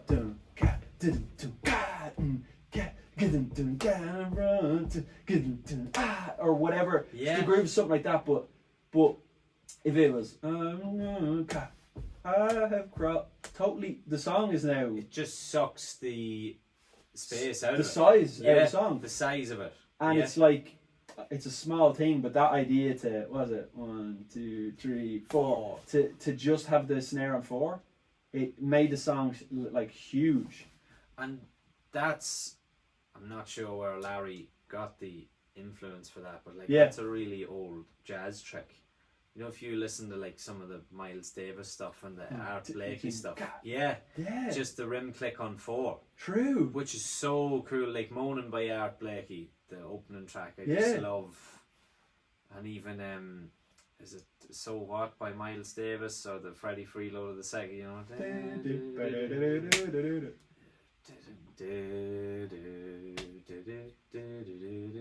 Yeah, you know, it makes the music feel more open, like space, space and music and space and life. When you've found the golden ingredient. Yeah, but man, it's that, isn't it? Like, and again, we don't know if Larry, how, like, you know, maybe it was a producer's idea or maybe it, but it's that thing of kind of going, it's taking a step back, and it's kind of only when you like re-listen to these things that you kind of pick up on it. You're like, you know, it sounds like such a small thing, but imagine if he had played the snare in 2 and 4, like, you know, maybe that song wouldn't even be a hit. Like, it just, it sounds huge that played that way. And I think it's like, often that's not looked at, is like the concept. It's like we're so focused on what people are doing, whereas we're not thinking about the vision or the concept, you know. And even like Lars is like, we're being real Lars apologists here, aren't we? But rightly so. But like, say like after the Black Album, why did he do Saint Anger? It's like, he's already done that. He's made the hi-fi, larger than life like kind of sound. It's like, now, do I think Saint Anger is good? No, not really. But but what I'm saying is, he's trying a new thing and he's reinventing himself, and he's like, you know, if you think about even all those different drum sounds, like from the earlier Metallica stuff to like you know, even like Master of Puppets to Injustice to Black Album to then Saint Anger, it's like a different, all of them are different drum sounds. Yeah. There's like reinventing himself every time. Yeah, reinventing the wheel, you know, so much as bringing back the right cymbal during load and reload for Bleeding Me or... Jeez, that's wild for Lars. Right yeah, cymbal. I didn't even know he ever used one. Yeah, Disposable Heroes. I'm really... Some of the Kill 'Em All stuff. Yeah. Really? Full tracks, man. yeah. I'm out with loop though when it comes to that side of Metallica. I wouldn't really know much about it. The early or the tech. The like load and all that. Yeah, I don't know much about it. Great albums. Yeah. Like there's some really went for that classic rock feel. I always describe it as like the heavier ones, or there's a lot of attitude about it. It's like a spit in your face. What are you looking at? Yeah. Do you know that sort of? Yeah. That's the feel that they captured. You nearly get that. It's like all the bad boys of heavy metal or rock and roll, because they very much became that. They were notorious then again. Yeah. Because they cut their hair. They sold out, man. Yeah. Do you know? So it was like everything was a slight, or they were so heavily watched. And everything was gone over with a fine tooth comb, and they were dressing different, and they were dressing designer, and they were wearing suits. And it's mad to put yourself in that position now. Like it would have been bizarre, for them coming off each album, like what you'll do next, like, because it's kind of going like, think of all the voices and thinking of all the pressure. I think though they must like, it's clear with some kind of monster that they lost their own themselves, because it's like, you wouldn't even be thinking straight at that point with all the different, everything they'd, you know, that had been and gone, and they're not thinking straight at that point. They walk the same pieces of earth in the same streets, but don't live in the same planet. Yeah. Do you know, when you're that far gone, or you're so engrossed? But even from watching that Man, Some Kind of Monster, I even noticed with the people around him. Now Lars' dad is an exception. Yes. He's going in and he's going to delete that. But you see people around him, they're licking their ass, and they're saying like, licking their ass? Kissing their ass? making up my own fucking. What? Is that what a saying? website did you stream some kind of monster on? But what do you call it? They're literally telling them everything they want to hear. They're going to use our, like, there's this one point, I don't know what the guy is, but they're playing him stuff that sounds terrible, and he's like, oh, it's amazing and all this, and it's like probably everyone around them was just like, yeah, great, you know what I'm saying? Yeah. Like, who could they even go to? Well, other than Lars that he was there to say that was shit. Yeah, you know, I think you he was should dead, delete right? that. Do you see those memes? They're like, he was right. So they good. should have listened to him. Yeah. Oh man. But yeah, they clearly lost it on themselves. That documentary's gas, doesn't it? Yeah, I'm actually going to watch it again this weekend now that you said that. I've had it on my head for a while. I need to watch it again. Yeah. Yeah, you could do a totally separate podcast about that. You know what it is though, man? There's two sides to it. I always thought of it as comedy gold. It's literally like watching comedy. Yeah. It's comedy gold, but another side to it is they're actually so ballsy for putting that out. Massive. Like, what if you think about it? Like it's easy to point and laugh at them because it is funny, right? It is funny. Like, I'm not gonna lie. Like, you know, the laughs I've had over watching that is better than like comedy. Do you know what I mean? But in saying that, if you're in the same position, would you put out something like that? No, likely not. Exactly. Like, that was raw. That was vulnerability. It was at its peak. Like, so, you know, they were brave to put it out. Like, it was ballsy. It was pretty crazy. Like, especially in like the rock and metal world as well. Like, do you know what I mean? Yeah, especially when you're seen to be, you know, larger than life. Yeah, larger than life, real bold character. Yeah. You know, maybe closed off. 100%. Yeah. Yeah, it'll be a good bank hall to watch. 100%, man. 100%. And now, a word from our sponsors. We are absolutely delighted to announce that we have All Kings Competitions on board as a sponsor for Season 3 of That Sound podcast. All Kings are Ireland's original and best online competition website. From Ferraris to houses to cash to luxury holidays and everything in between, All Kings have got you covered at great prices, great value. They can't be beat. Check out All Kings on all social media platforms. Thank you. Donal, when did you start to play drums? I was actually a bit of a late starter, actually. I think like 15 or something. Okay. You know, so I would have liked to start earlier, but as I was saying to you, my younger brother got a drum set for Christmas, like, and kind of never really got into it, you know what I mean? But it became a thing of my older brother was in bands and stuff, so it was almost like a house kit, you know? So, like, people would come over and play it all the time, so I was exposed to it, but was never, like, planning on being a drummer type of thing. But it was something that was always around, you know? So I was like, I actually started kind of just playing the drums for fun, like trying to get just more into music. Like, the more I got into music, the more I wanted to like be a part of it. So I'd like put on albums and then just like really poorly play. Like, I'd love to actually hear it. I actually wouldn't. But it was like, it was just enough for me to hit something while the song was playing. Yeah. Which sounds really weird, but it was like, it was almost like dancing, you know the way it's like embarrassing. It's like you're younger and you put on the song in your room and you're younger. Embarrassing dancing when you're younger. No. I'm still embarrassed when I dance. But you know what I mean? It's like, you know, it's like close the door in your room, put a song on you like, and you're giving it socks. Banging or stuff. Yeah, and you're enjoying yourself and you're younger. That was like me playing drums. Yeah, I was like trying to like, you know that feeling of you put on a song and you're in your room and you're like, you know, man, I'm killing this shit. Yeah, it was like, it was trying to like go a step further. Like, I'm into music now. Yes. Now I do not know what I would have been playing. Like, God knows what I would have been playing. It'd be great to hear it. Yeah, but I don't know what I would have been doing. Like, I don't even know what I would have been doing. It was probably like not replaying the kick drum, probably. Yeah. Do you know? But I suppose I've been around it a lot and I'd seen it so much that I was probably like, you know, I was able to play like a solid beat anyway, like boom, cat, boom, cat. I remember actually starting, it's like, you know, you're like, I have the boom cat and I have the boom boom cat, but I can't put the two together. You know what I mean? It's like, I can't play a 2-bar phrase. Yeah, exactly. I could go boom cat, or I could go boom boom cat, boom boom cat. Put the two of them together, no chance. It's like in The Simpsons when Professor Frank has the cow that will give you ice cream.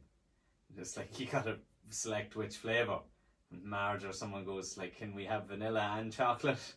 And it's like, "Can we ask the cow to do it?" And the cow kicks him. It's like, yeah, exactly. no, I can't do it. Exactly. Yeah. One or the other. You gotta live with it. Yeah, but I think on the last podcast I was kind of talking about this. It's like a lot of musicians I knew, like were my older brother's friends, and they were all like multi-instrumentalists. Yes. So they were all guitarists that could play drums. So to me it was like embarrassing not to be able to play a bit of drums. As a drummer or... Yeah, so Yeah. it was kind of like, you're kind of going, well, like, if even non-drummers are good at drums... That's why we get a rap. That's a bad it, rap. That's it, man, because like even the guitarists were able to play drums, so I was kind of going, I kind of got really into it and was practicing loads, and then when they come back, they'd be kind of like, oh, how come he can play? And it's like, you're practicing, you're nearly practicing on the sly.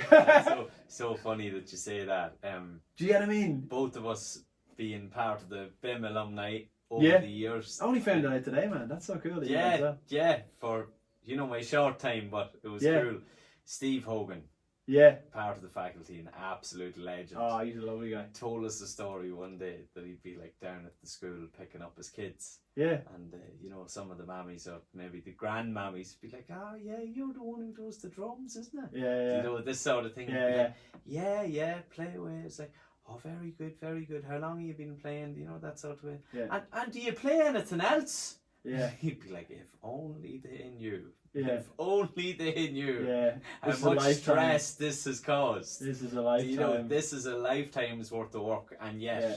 I still feel that I'm unaccomplished." Yeah, 100%. And that's the thing was like, I don't know about you. I actually think it's really negative, but it's probably not so much a thing now. It's probably a product of the 90s. There was this whole thing like, it's cool to like not like work almost. Yeah. It's almost like, oh, like he's so good and he doesn't even even practice. And it's like, I remember hearing all that shit, and I think it's total bullshit. Yeah, and I think it's terrible. But the problem is, it doesn't send a positive message. No. And it doesn't influence anything good, really. Like it's you know what it is. The funny thing is, it's kind of like the X Factor mentality. Do you know what I mean? It's like, why I say X Factor is like the whole thing is like, oh, someone can sing and they can't. Yeah. Or it's like this thing is like, no, like singing's for like those people are like they Those come on. people who can sing. Those people who can sing, and if you can't, shut up. Whereas, I just think that mentality, especially for people wanting to play music, is terrible. Well, this is so funny, right? This is a testament that if you do something with enough consistency in the right way, you will get better at it. I have a friend of mine who loved to sing ever since I've known him. I've known him since I've been 7 or 8. People think you can't practice singing. And he for was some reason. like terrible. Yeah. Everyone would tell him to shut up. He just loved to sing. And he can actually sing now. He's never taken any lessons. He just sings all the time because he likes to sing the songs he loves. Yeah. And like, he can sing. But man, this idea as well of you can either sing or you can't, right? So like, what are like 2 things we do to like enjoy ourselves? Sing and dance. Yeah. And it's like the whole idea of you have to be good at it as well. Like, what do people do when they're pissed? They start singing. And they're the same people that go like, I can't sing it, I'd never sing. And it's almost like they're projecting that on, aren't they? They're kind of going like, secretly, I want to, but no one lets me. Aren't they? In a way. Yeah. But like, the idea... Oh, fuck you, Dad. He told me to shut up when I was 10. Man, it's actually that. It's actually going, they're projecting out what they've been told. So they're going, I was told I can't sing, so I'm going to tell you that. But if they've enough drink on them, they're going, oh, like, yeah, let's all sing along and let's enjoy ourselves. Here's an interesting one for you. I had a conversation with someone, actually very recent, only a couple of weeks ago at an event I was at. And this person in particular would sing a particular song, like a party piece, any night that they were out. And when there would be a few drinks on board. And, like, people would, laugh. But it's an ongoing thing for years. Right. Can sing. And sing it pretty well. Yeah. Really well. Yeah. And we were having a conversation about it.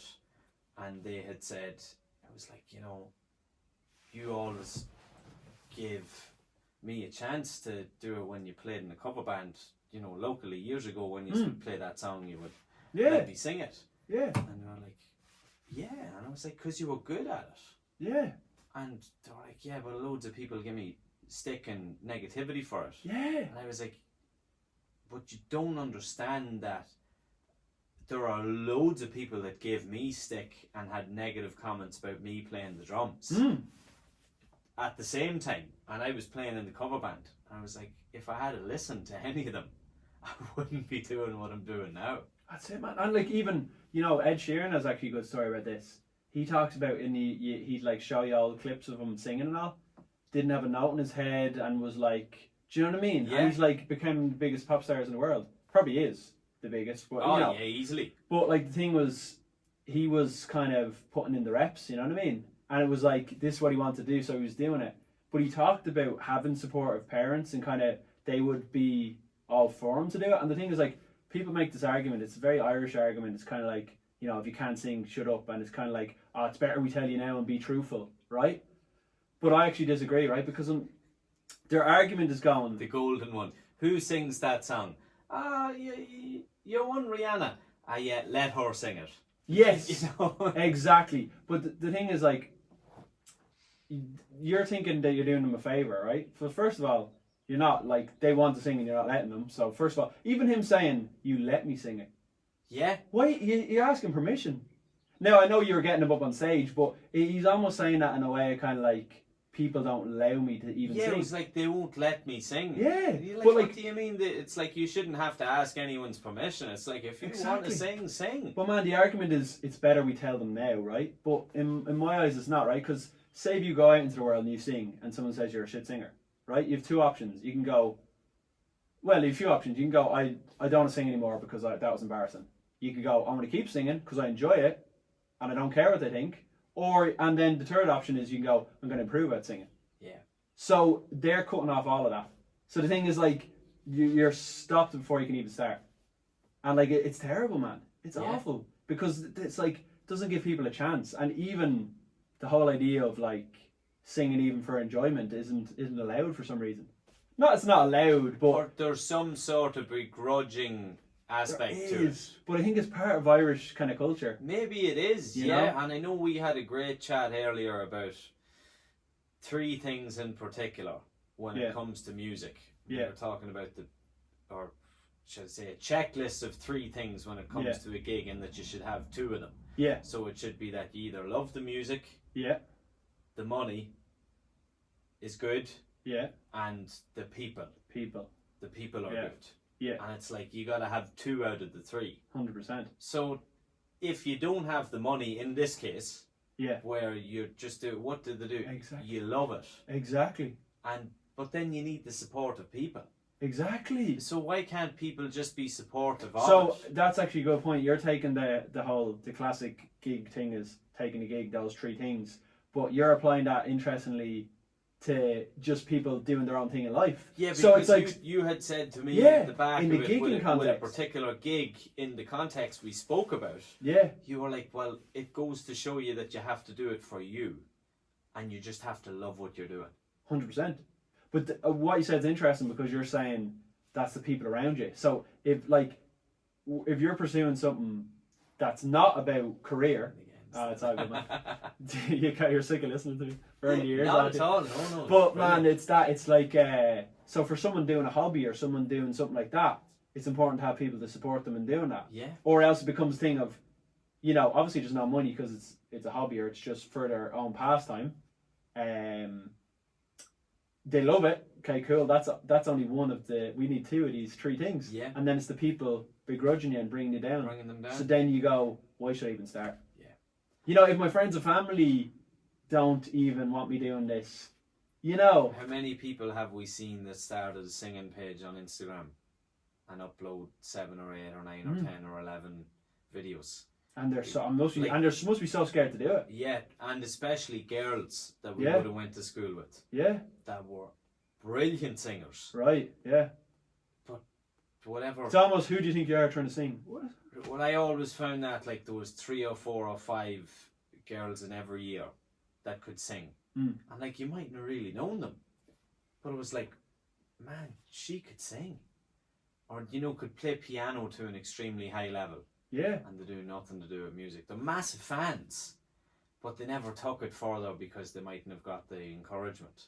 100%. And to bring that back to, I suppose that is an opportunity as a massive thanks to my parents and all of their support 100%. over the years. They supported me to practice, they advised me to keep at it because I loved it. And even when I wasn't getting on so well at lessons or with certain pieces of music, they'd be like, you know what, you pick up your sticks, you master that. And there was the right environment for growth, This is it. encouragement. This is And it. this is another thing for some of you people out there who might be unsure where to go when you get to a certain level in regards to studying with people. You can study with me or Donal and fill our pockets, But in finding a good teacher is someone who is going to encourage you also. They don't 100%. need to be your friend, but they need to motivate and guide you in the right direction. Yeah. And constructive criticism is where it's at versus 100%. just burying someone, 100%.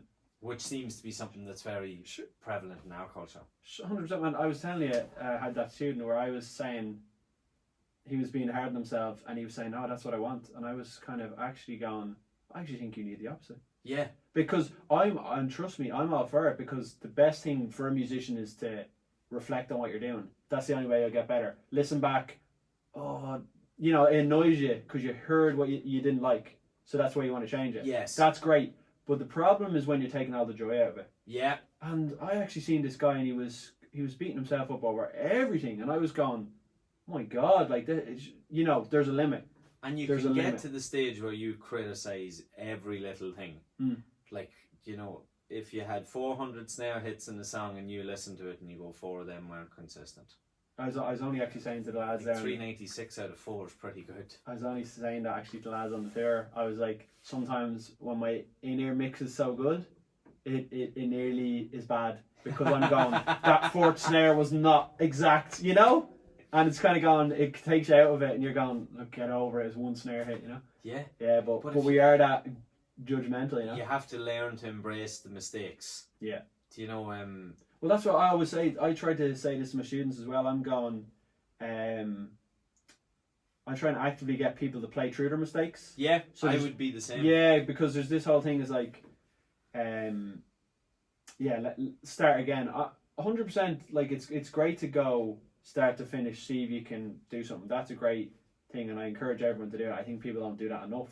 Like, start to finish, can I play this accurately? Great. But it's very important to get in the reps of making mistakes and quickly fixing yourself, because we normally get that from gigging.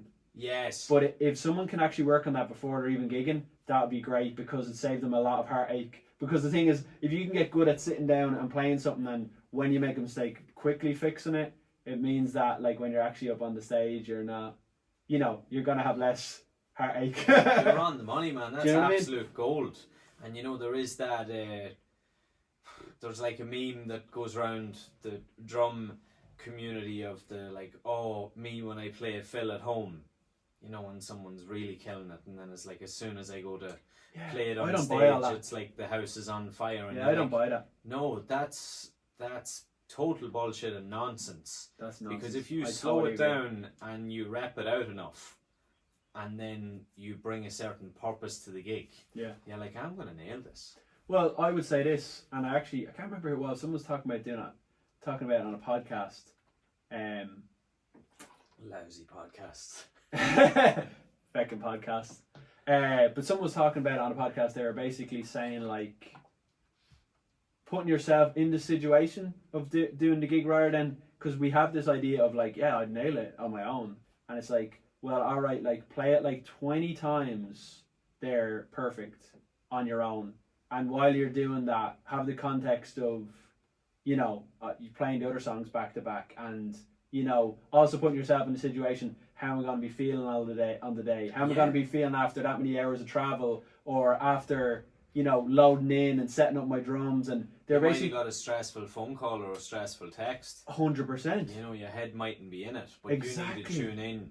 So saying I got it right once at home isn't good enough. No. It's over preparing to the point of, it's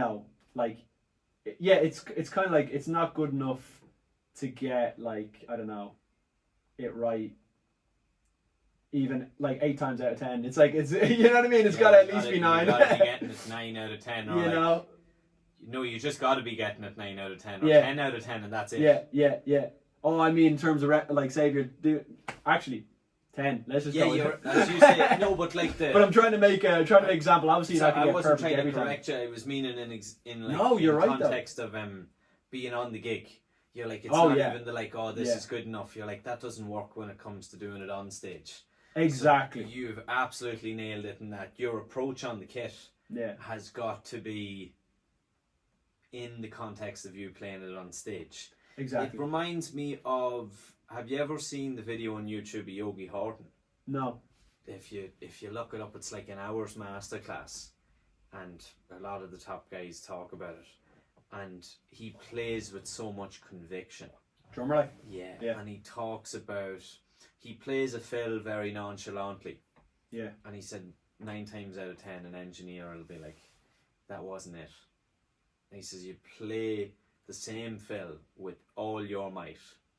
He's like, and you really mean it. Yeah. Give a shit is his whole thing. He's like, man, you Yeah. gotta give a shit. You gotta care.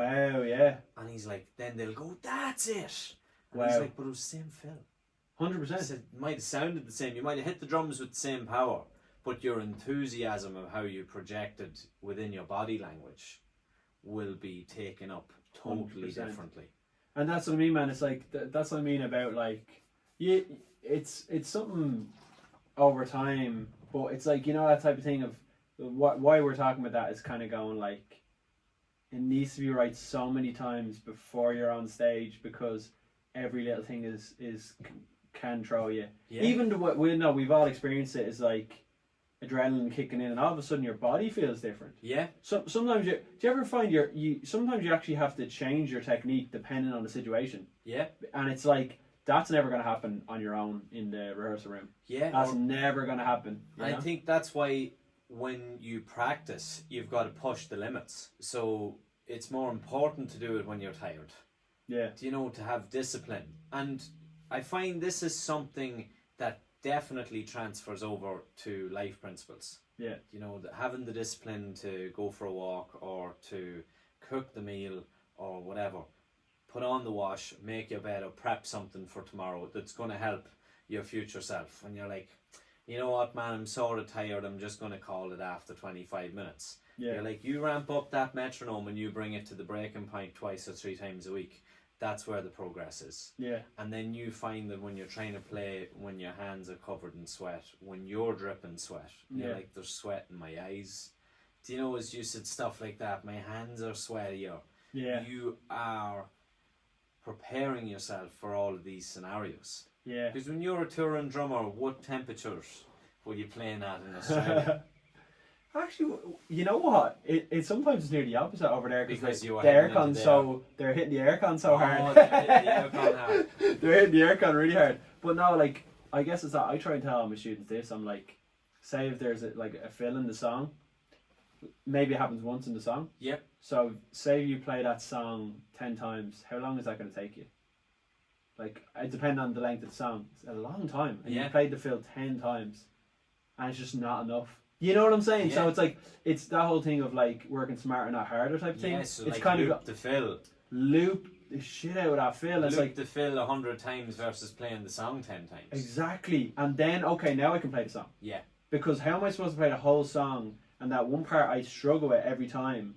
Like, that part should be, like, I always think of it like, I want like a difficult fill or a difficult groove in a song. I want that to feel like Back in Black. Yes. I want that to feel like Back in Black. And actually, it becomes the thing where it's obsessive, because you keep working on a specific thing, but it's because, I don't know about you, but when I'm up on stage, I want the difficult things to feel easy. Like, I know it sounds easy, but it's like, but I think because then they'll sound good. That is the confidence then that you bring to the situation. That's it. Because Yeah. you've been prepped and 100%. you've prepped yourself. Yeah. So I totally agree with that. But and this I is see why where the you're whole coming from. conversation about what we're saying, that the glorification of talent and not practicing, I think is bullshit, because it's kind of like, when you get into high pressure situations, and that you've kind of said, well, I've run this as many times as I possibly can, then you know, whatever happens, you're satisfied because you're going, I put everything into it, so now when I'm in the situation, I can give my best and know it was my best. You know? Man, you've nailed it. And Do you know what I mean? I think that's unreal that other people share that same view. Like, I felt as a kid, as a teen, I was no good at anything. I didn't win at anything. Right, yeah. But I was a massive basketball fan. I played basketball as a kid. Yeah. And I loved Kevin Durant. And Kevin Durant had a saying, I'm sure it was quoted from somewhere else, but I had this picture on my phone and it was the age old, hard work beats talent when talent fails to work hard. And that's what I had built all of my practice around. Oh, man, like, here's the thing. You can be the best musician ever.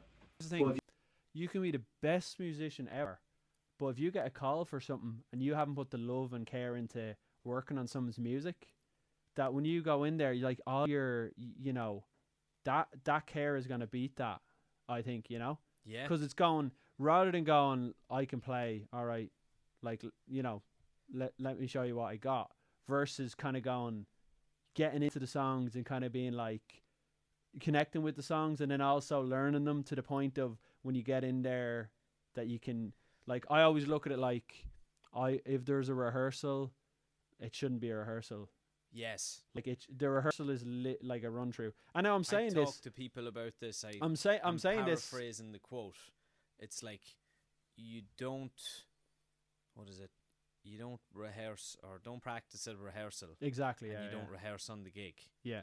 It's like that. And now I'm saying this like it doesn't happen. Obviously it happens where you're going, I need to sharpen up at this, and you get in there and there's one particular part, and in the context you're going, I could be sharper by that. But at least then you're going, okay, now I'm going to work on that specific thing. Yeah. But it's doing at least all you can before you're in the situation, you know? Because there will be, obviously, and, you know, I think most people have experienced this too, where you work really hard on something and then all of a sudden you go in and they go, we want to do this totally different. And you have to be able to adapt to that as well. Yeah, you have to be fit to adapt to it. And so it's there's just doing the there's best a balance with the situation that's presented to you. Yeah, but at least, I suppose, in that context, at least if you've done enough work, you should be able to readapt the songs. Like, okay, I know strong song structure inside out. Inside out. So at least do it now, in my sleep. So now I can go, okay, I have to play a different groove, or you know, at least now I know that. Or like, you know the song very well, so if they change the structure, you're kind of going like, you know, you're not lost. I find that the ultimate compliment when you're playing a gig and someone says to you, wow, man, like, you were on fire there, or that was really good, it sounded great. But it was like, you didn't really look challenged. You looked like you were just having the time of your life. Yeah, you're like, that's great, man. You're like, yeah, I was, because I practiced. Yeah. You're like, the practice that I put in, yeah, you're like, really helped me exude this confidence on the stage. Yeah, I've definitely played some gigs where I think people thought I showed up and just showed up, but it's like, no. Yeah. You know what I'm saying? And there's some of them that it's unfortunate. Like, I just wish that you could throw it down like a Brooks Wackerman, Vinnie Colaiuta, or a Josh Freese. You know, you feel like those lads will just show up and nail anything. But even I even think that's glorified, right? And I'll tell you why. Because no matter how good your groove is, no matter how good your technique is, you still have to learn the music. That never changes. Do you know what's really... That never that's never going to change. That's like the practice thing of it's cool not to practice. Yeah, it's never going to change. You're never, no matter how good you get, you're going to have to sit down and learn music. Yeah, and taking it into the sports realm. You might be quicker. People talking about a Michael Jordan and a Kobe Bryant, God rest him. Yeah. That outworked everyone else. Yeah. You're like, Kobe was in the gym at 4 a.m, shooting. Yeah. You're like, Josh Freese is probably working harder than everybody else. Yeah. Danny Carey probably plays drums all day That's long. all you can control is that. So that thing of, from personal experience, seeing some of these guys in their dressing room, yeah, and the warm-ups they do, the music that they're listening to, yeah, they're actively listening, yeah, all the time, taking things in, or even like practicing, they're singing it. Do you know, they're yeah. just living it.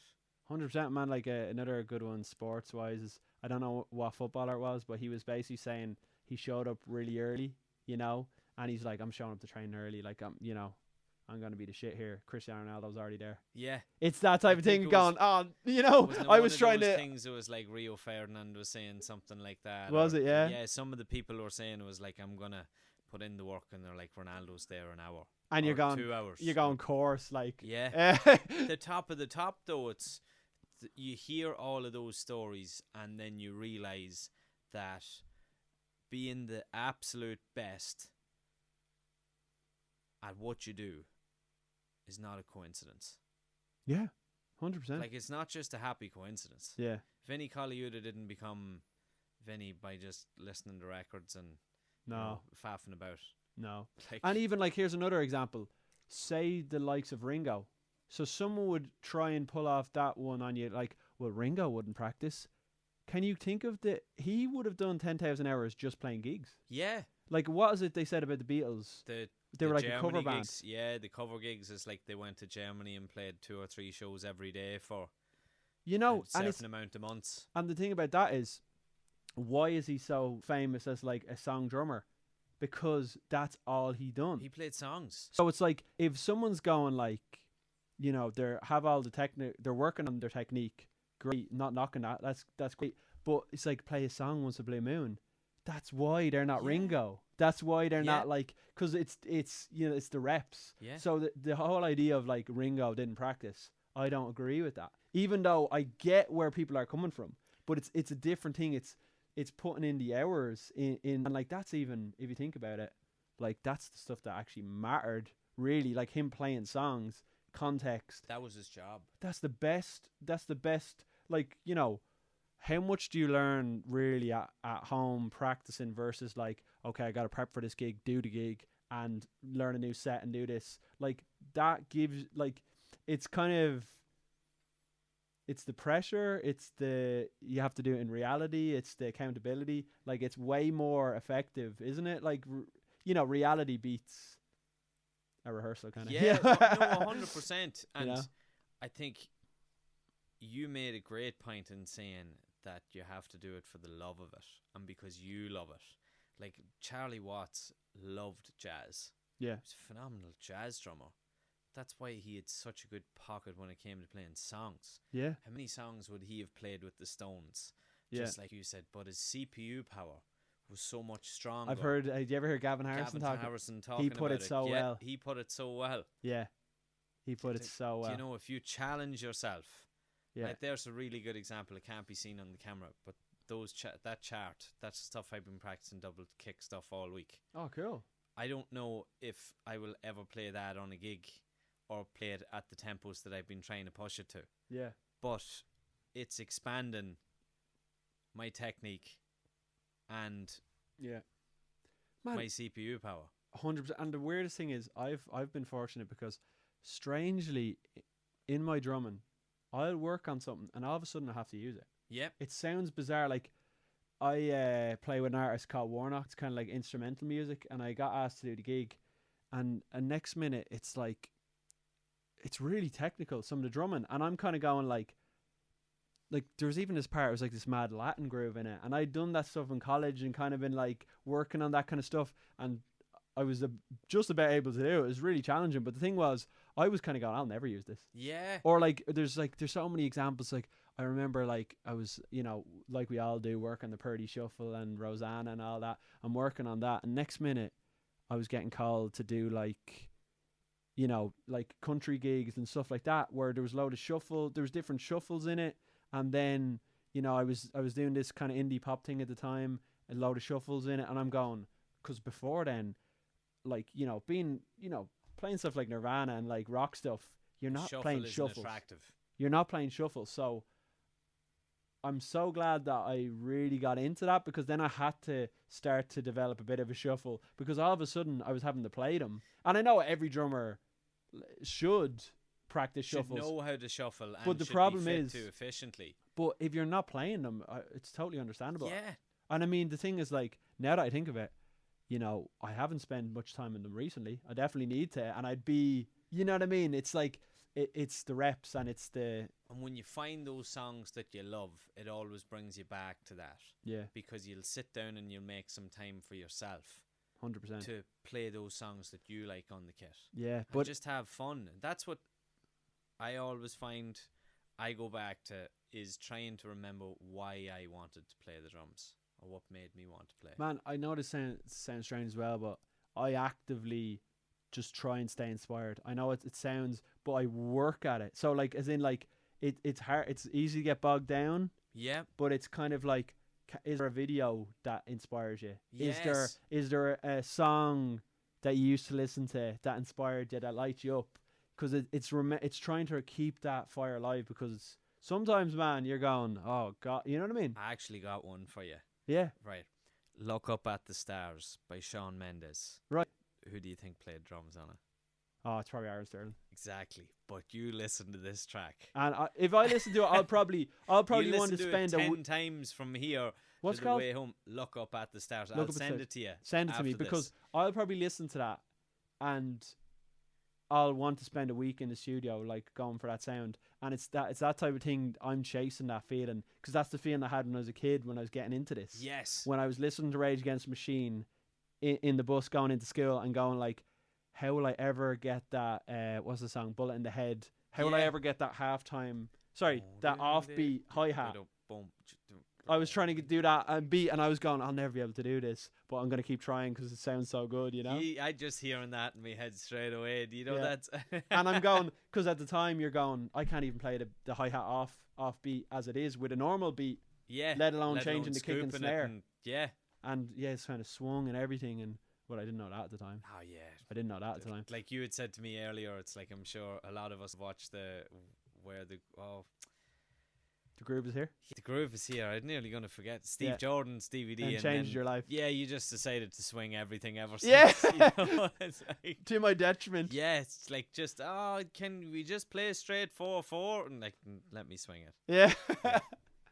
Yeah, man. Sometimes, it's a habit, isn't it? And trying not to be mean to yourself, and thinking that Ginger Baker was thinking about or speaking about you, and he was like, that lad couldn't swing a bag of piss. Yeah, what do you say about John Bonham? Yeah. Oh my God. Bonzo couldn't swing a bag of piss. Here's the thing. This is why everyone has an opinion, and you need to take it with a pinch with of a grain of salt. Grain of salt there, because like, my God. If he's saying that about John Bonham, like, where's the hope for the rest of us? Oh man, yeah, it's unreal. But man, it's that totally though. I'm glad we talked about it, because it's something I strongly believe is like that encouraging people. I know it sounds so basic, but it's so ingrained into our culture that we don't notice it. Yes, we've talked about it a lot here. I call it, like, I suppose, it's talent. This like glorification of talent being like. Because I suppose it is attractive, because the whole idea of it is it's mystical and it just dropped from the sky, and all of a sudden these people are magic, and it's this idea of like, we grew up on all the talent shows, like saying X Factor, and it's that idea of kind of, they're talented, I'm not, that's why I can't do that. Yes. And but it doesn't benefit anyone. Yeah. It doesn't benefit anyone at all. And it's like, it's either like, you might not be good at something, but you enjoy it, that's good enough, or you mightn't be good at it and you want to get better. Great. Happy days. Well, now you've got your journey. Actually, I'll send you a video. You'll love it. It's John Riley, not a jazz drummer. Yes, yeah. He has this video called The Gift. Have you ever seen this? No. Oh man, I need to send to you. But he basically said the gift isn't, better. Some people have better, ability to retain information, or I don't know how he puts it, or better motor skills, or all this. He goes, so people think, talent is the gift. The gift is if you want to do it when no one's watching. Yeah.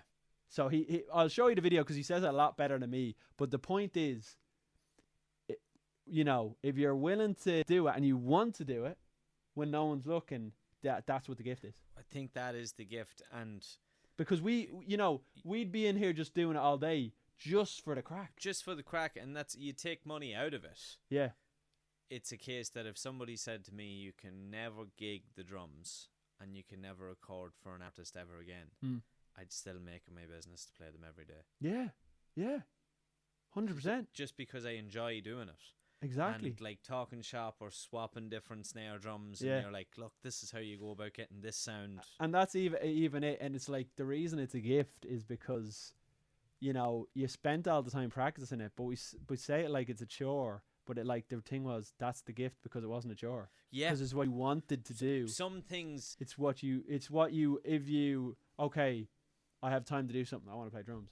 So, Yeah. like, you know, that's Yeah, what the gift finding is. those spare minutes is like, I'm going to play drums. Yeah, yeah. And just honing in on that, and whatever sparks your creativity or, as you said, your inspiration or your motivation, Yeah, then take advantage of it. 100%. Go and do it. Like, Yeah. if it's that thing that you want to play or learn this song for this week, then fucking jump on it, man. I mean, that's it, man. Like, I'll sometimes, like, people ask me, like, or no, even people ask me, would you play this song or something?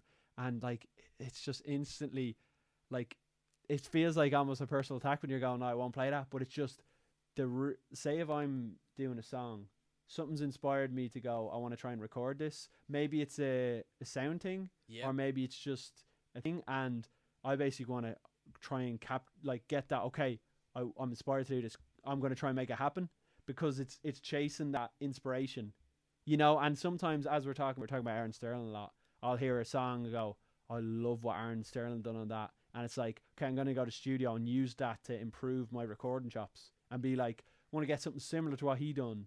So it's like that then is the driving force to do it, to, you know, because it's like, it takes effort to spend a whole day just doing a video that, like, people might not even give a shit about. But Yeah. it's like, it's not about that. It's about kind of going like, oh, class, I'm inspired to do this, so I'm going to do it. And then the output is, you learn, but also, the reason I like it is because you're accountable then, because I have to present a final product. So I think that's I know it sounds weird, but, like, you know, there's a lot of negative things to social media, but I like to use social media sometimes as like, to kind of hold yourself accountable. Be like, I'm going to finish this and post it, because then if it's sitting on your hard drive, you can't critique it. Whereas out in the Yeah. world, you listen back and you go, oh God, I was really rushing there, or yeah, I really could have spent time dialing in that sound. It was kind of, you know, it was lackluster. Whereas if you have it on your hard drive, you don't have that. And I think Yeah. there is a benefit of using social media as either like a scrapbook in digital terms, Yeah, yeah. or a digital CV, that if you think of the journey, because this is a journey that will go on for as long as you're in it or as long as you're here. Yeah. So I used to love seeing that. I'd see, like, Cobus, you know, like Cobus. Prodiger, is it? Or is Yeah, that his and I'd second see, name? I think he still does, has a first video up, and it's just like someone recording on a camera doing a little drum solo, you know. But it's Yeah. cool because he's leaving that up there going, this is me young, kind of like, you know, messing around. The whole thing. And then you see his progression with his production. So his first videos, you know, it's kind of like, you know, and then he's getting better at recording, and you just see the progression, and then he's getting better at production. Like, oh, his lighting's better and his camera work is better. Everything's. But you just see it progress. So that's what's cool about, I think, not deleting your old stuff. Yes. Because you kind of, we all love to do this now. A lot of people love to delete everything. Look how great I am, perfect. It's like, boom. It's like, this the finished product. Where it's cool, those YouTube channels where you can go back and see them when they had no mics. That's and, what I was you know? going to say, is the Yeah. cool thing of, like, I like leaving that up. Yeah. And then seeing 3 or 4 years, because that is then when you can clearly see the progress. Yeah. Because it's so hard to see the progress when you're constantly working at it every day. Yeah. Like when somebody loses weight, as a simple analogy, and you see the before, we've all seen the before and after transformations. Yeah. But day on day on day on day on day, Yeah. they didn't think they were making any progress. 100%. And it's like, you could be playing the same song or whatever you're playing. I mean, we're going to spend our whole lives playing boom, ka, boom, ka. But it's like, it's like, oh no, I've improved at that. Yeah. You know, and it's like, and I still have room to improve at it. But you're going like, oh geez, that's how I used to sound playing a simple groove. But if you have no documentation of that, how are you to know? That's the thing. You might even think, oh shit, hot back then. Yeah, sometimes you do. You catch it, or you do the. I thought I sounded terrible back then, because Yeah. I was being really hard on myself. Yeah. And then the opposite, you'd be like, well, I thought I was shit hot at the time, but that wasn't so shit hot. Or was even, it? you know what can happen with record, man? I've had some instances where you actually look back on certain things and you're kind of going, sometimes you can actually take your more naive self and Yep. use that, because sometimes, you know, you've done things the wrong way and then you realize, wait, hold on, I've actually started going back on myself. I was doing, like, you know, you start going, someone said, oh, what you doing? That's the wrong way to do it. And you might have changed it. And then you realize, well, actually, I might have been onto something there, because I was going with my ear rather than what someone's saying. Yes. So there's two sides to it too. Sometimes I'll look back and be like, I really didn't like what I did there. I was like, yeah, that's not good. But I was like, you know what? That actually worked, because I wasn't so hung up on the technical details. And it's Yeah. like, maybe I should try this particular thing I done again, or that tuning or that placement, because you're going, that came from a place of following your ear rather than, you know, technical. Yeah, for sure. Yeah, No, that's a great way of looking at it. yeah, yeah, And if you use it positively, yeah, so it's like, use the social media in the right way. Don't get too caught up with